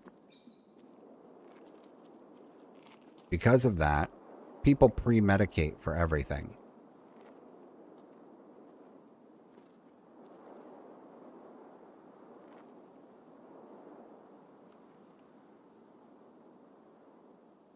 Somebody just ran into this building. I just don't know if they're on one floor below. Might just be a scav.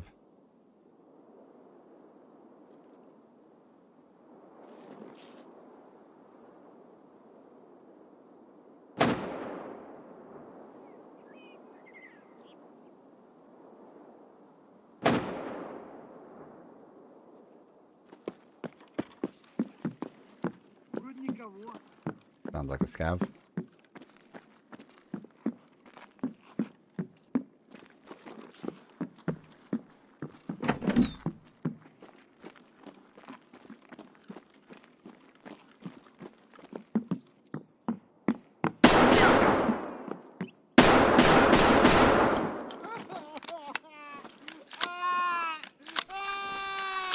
Oh, man.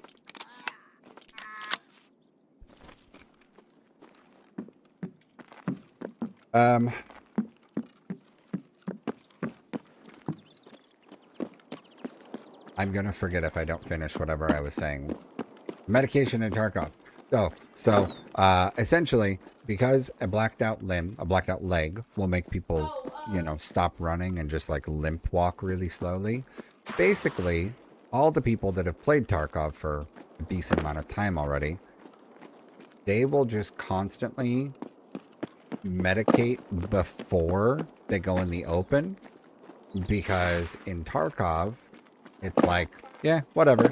Take a morphine, take a propofol, take a whatever, like ibuprofen. They don't give enough negative effects to not take them. Ow.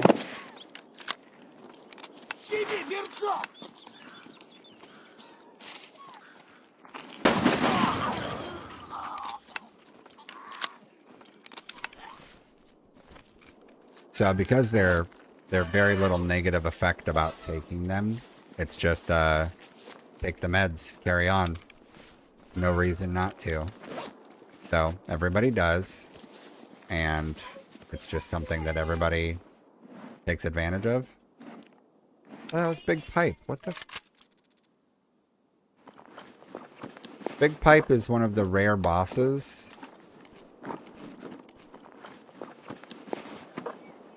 I don't have a backpack to take his shit, though.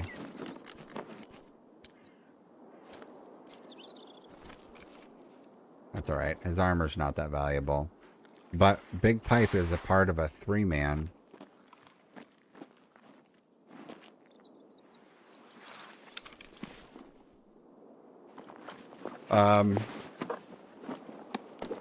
So normally when I'm doing taco stuff, I like to make tilapia. And when I'm making fish tacos, I usually like to have a mango salsa that I make. And then I do a honey and lime cream cheese as like a sauce for it. And then I also do chicken for the kids primarily. Although I love chicken too, but they don't like fish at all.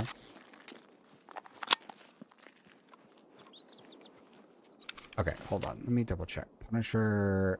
So, okay, I'm done with the shotgun portion of the task. I could kill operatives wearing a scav vest and balaclava on Lighthouse with nothing else. And I finished overpopulation. Helicopter.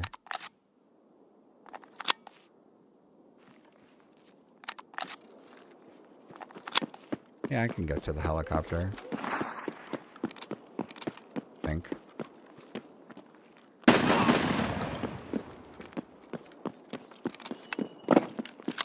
Oh, do I have to mark the helicopter and I don't have a marker? I do not have a marker, so that is moot.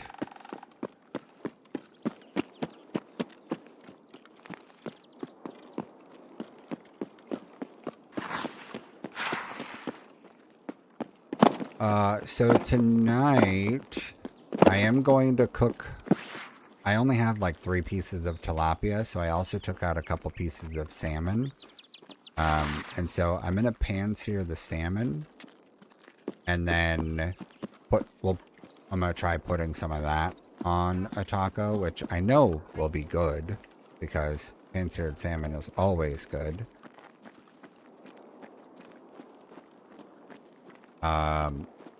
Before, like, 2 years ago, I didn't know how to cook salmon at all. And now, like, I pan-sear salmon probably a couple times a week.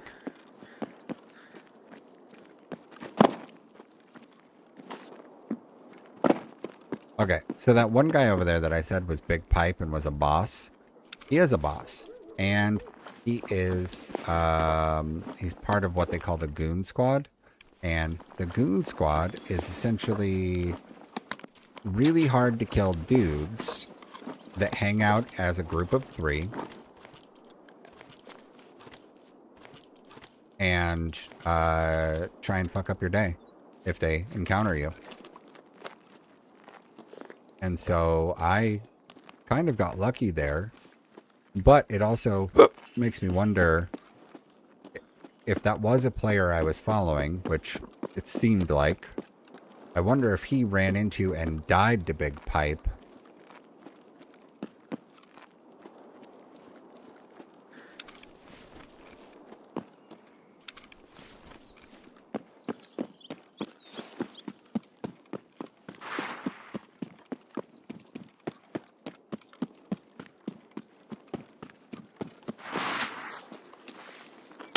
Oh, no.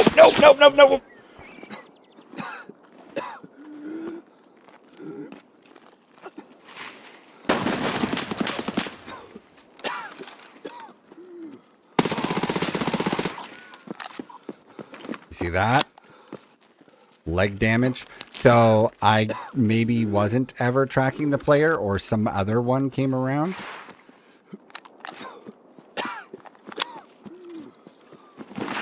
Fucking A. Okay, so now that I've got blacked out limbs, I'm going to do these surgery kits.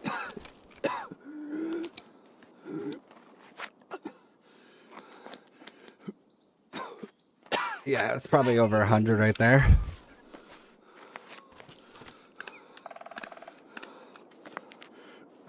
That guy has been sitting there a long time.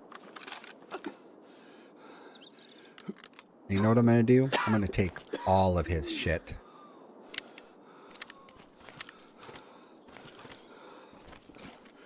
Let me actually do this. So I'm going to take this Propofol, the healing drug in this, and I'm going to revive my other body parts. That was a real player, yeah.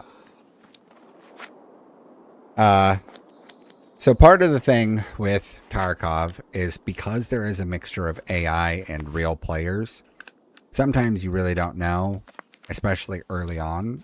But if you play, you eventually get used to what the AI does, and you'll figure out the difference between AI and player.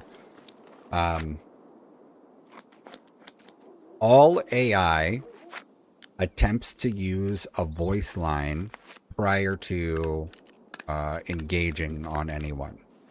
So, if it's AI, it's gonna try and yell at you, and that's where you hear the scavs yell, "Give me a monsieur," or whatever they yell, right? The various things that they yell.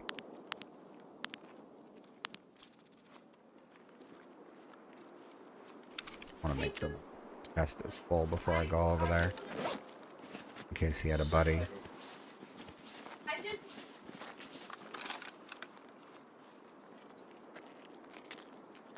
I think if he had a buddy, he would have chased me down, but you never know, because sometimes, like I said, that fear where it feels real, the adrenaline gets going. Sometimes I get adrenaline shakes from how much adrenaline hits me all at once, where like I literally get like shaking hands and that kind of tingly across the chest and face sensation when the adrenaline goes so hard.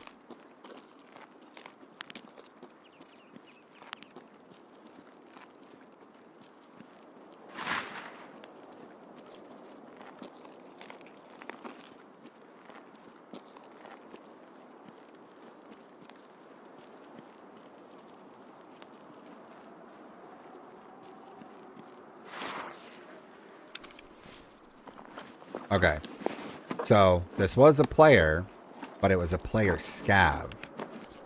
The difference there is that a player picked up somebody else's gear and was using the other player's gear to try and kill me, the PMC.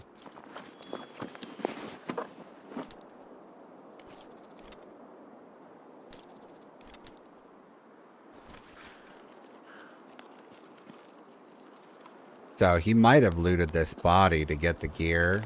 I'm not sure. There's still... Oh, see? So he got killed by somebody named Balpy, which I think is the guy that we followed out.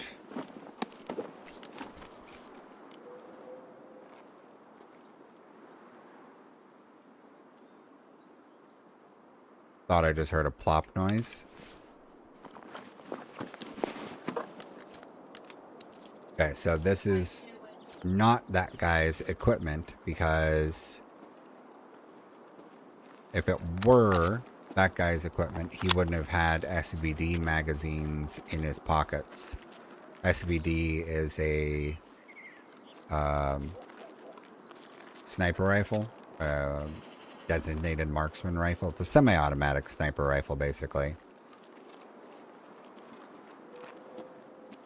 And so that guy had magazines for a DMR in his pocket, which means that he was not the person carrying the AK. I don't need the shotgun anymore, honestly. Do this.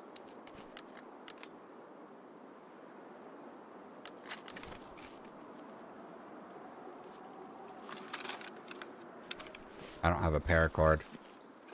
We're gonna go south. Do I have south? I don't have south. Oh, I do have south. Everyone has south.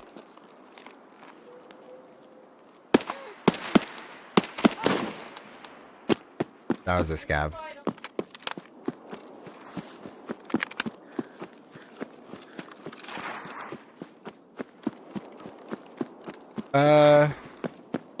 Yeah, kind of do missions until you die. So you can die an infinite number of times. It's just that every time you die... So when you load into a raid world, that raid world is sort of unique. You ever play, like, World of Warcraft or any video games that have instancing, where, like, you go into some place and it's there temporarily, but eventually it'll reset? Or I guess kind of like Overwatch. In Overwatch, right, you load into a match of Overwatch, and that match of Overwatch only exists while you and those people are playing. Now, in some games like Overwatch, when people quit the game, like if somebody quits the match in the middle of it, another person could join and take that person's spot. Tarkov is not that way.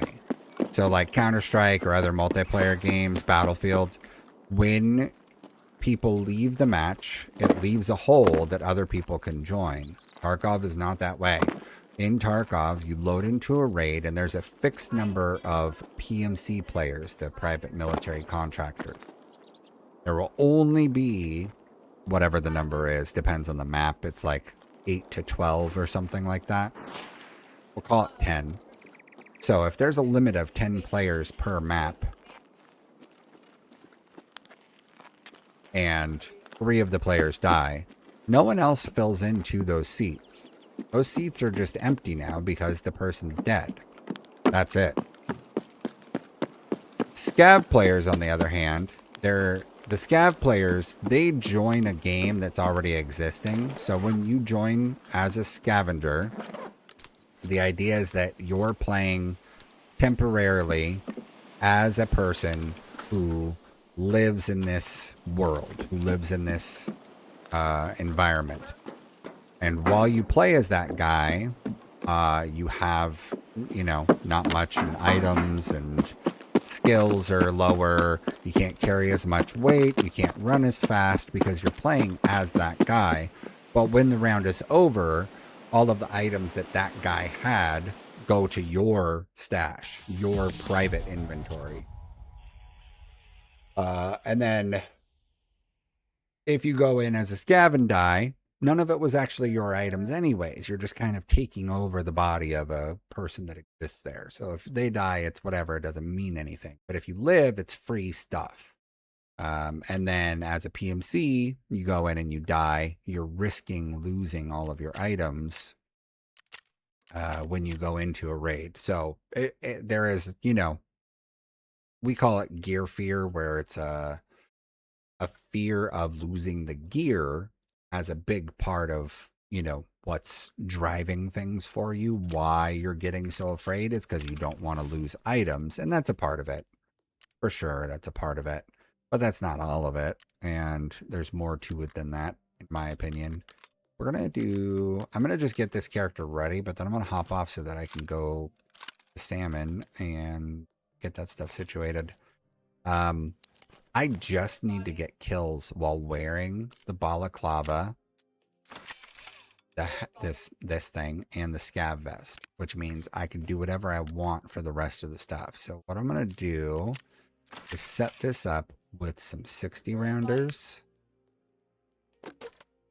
We've got some 60 round mags. There's 1. There's 2. So we will load these up with BT rounds. Not the best ammo, but it'll do. Like that. Top that off. And then bring extra. So the next time I play, I'll be good to go on that task. And then this other one.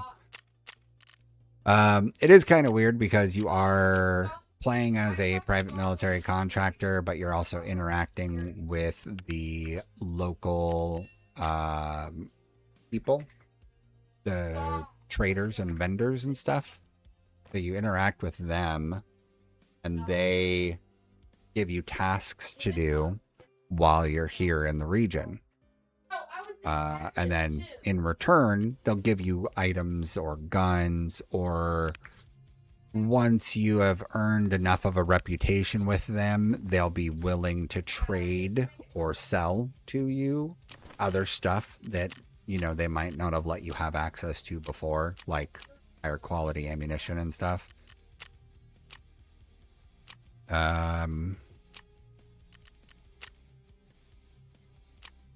Need alkaline.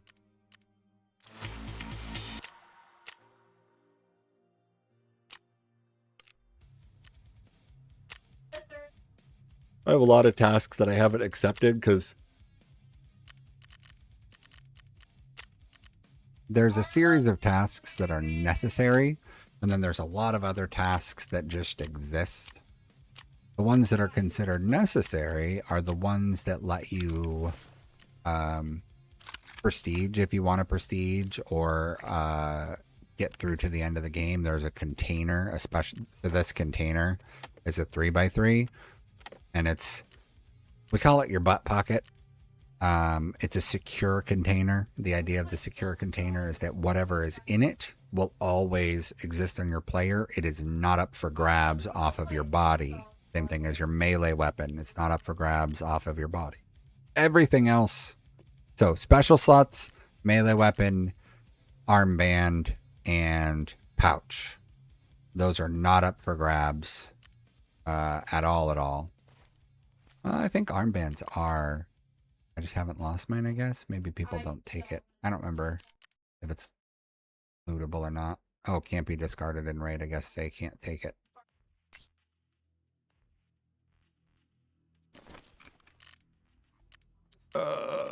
Yeah, so Tarkov's insane. There are people out there that don't play it the way I do. I play it like it's play it a lot more like it's real life. And that's very much so because the intensity takes over. Like, I don't have a choice but to play it like it's real because it feels real for me when I'm playing. There are a lot of people out there who can play it like it's Call of Duty. And, you know, more power to them. And sometimes that pays out for them, and sometimes it doesn't. Dog tag, dog, USEC, bear. Does nothing for me. I need USEC tags, bear, USEC tag. Tag. USEC tag 35. Anything higher than 35? I don't think so.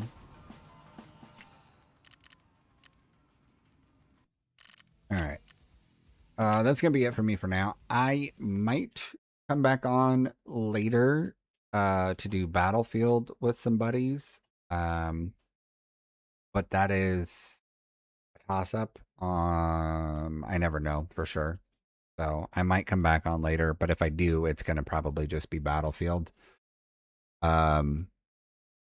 If I don't get back on later, I will be back on tomorrow, or should be for at least a portion of the day. And then I think next week we're gonna be gone all week, so I probably won't be around during the week. Saturday we're going to an Ed Sheeran concert. Me and my wife are. It was my Christmas present to her. So it's 8 months in advance. And then she got to open it, but you know, a Christmas present that she didn't get to redeem for 7 months because that's when the concert was. But we're gonna go do that on Saturday, and then some safari zoo in the Bay Area next week with the kids. So hopefully I can get a lot of editing done because I got a lot of Valheim footage and now Tarkov and Battlefield footage. Oh, sick. I can't say that I've listened to a lot of either of them, but I did listen to a lot of early Maryland. I wouldn't say a lot. I listened to maybe what was on the radio at the time. We did what's it called? We did Aftershock last year. But we only went on Thursday, which is basically like the punk emo day. So it was a long list of people that we got to see. Taking Back Sunday and All American Rejects and I don't remember if A Day to Remember was there or not. Good Charlotte. And I think Blink 182 was the ones that ended the show, but we only really cared about the punk day. There was a lot of hardcore metal stuff that we just have never been into. But Ed Sheeran will be good. I have no idea if there's any openers for Ed Sheeran or what, but I do know that my wife woke me up at like 7 yesterday going, oh my God, Alex Warren just played with Ed Sheeran last night. Alex Warren just played with Ed Sheeran last night because he was playing wherever he was playing in San Diego or something. And Alex Warren was there. He's that guy that's got the song Ordinary. It kind of like really exploded on TikTok, Book Talk and stuff. Probably a year ago now. He did a show. Yeah, he or I guess he came out and did a couple songs or something with Ed Sheeran. And so she was like, "Oh my god, oh my god, oh my god." So she's hoping really hard that somebody shows up. We're going to be in the Bay Area. Yeah, we're going to be in the Bay Area. So she's hoping that somebody will be there because it's a pretty big place. But we never know for sure who's going to do what. But I've seen so many of the big bands do this kind of thing. You know, Paramore came out during Billie Eilish, or I should say, you know, Hayley Williams specifically. Eminem has come out and played with Ed Sheeran at a concert. Like, there's a long list of those kind of like surprise cameo things. So we'll see. We went to Fallout Boy. We went to Fallout Boy last year, I think it was. Maybe the year before last. I think it was last year. I don't remember. We went to Fallout Boy like a year ago. And one of the openers was this band called Daisy Grenade. And we had never heard of them before. But like the other 2 or 3 opening acts, irrelevant. They left no mark on me the way that Daisy Grenade did. And we've listened to them ever since then. And of course, Fallout Boy was great, and they were the majority of the show. But Daisy Grenade came out and did like 3 songs, and then some other people came out. Jimmy Eats World was one of the openers, and I only remember them because they did play In the Middle, which is, you know, their classic from 2001 or whatever. So it's like a very specific thing that I remember from them.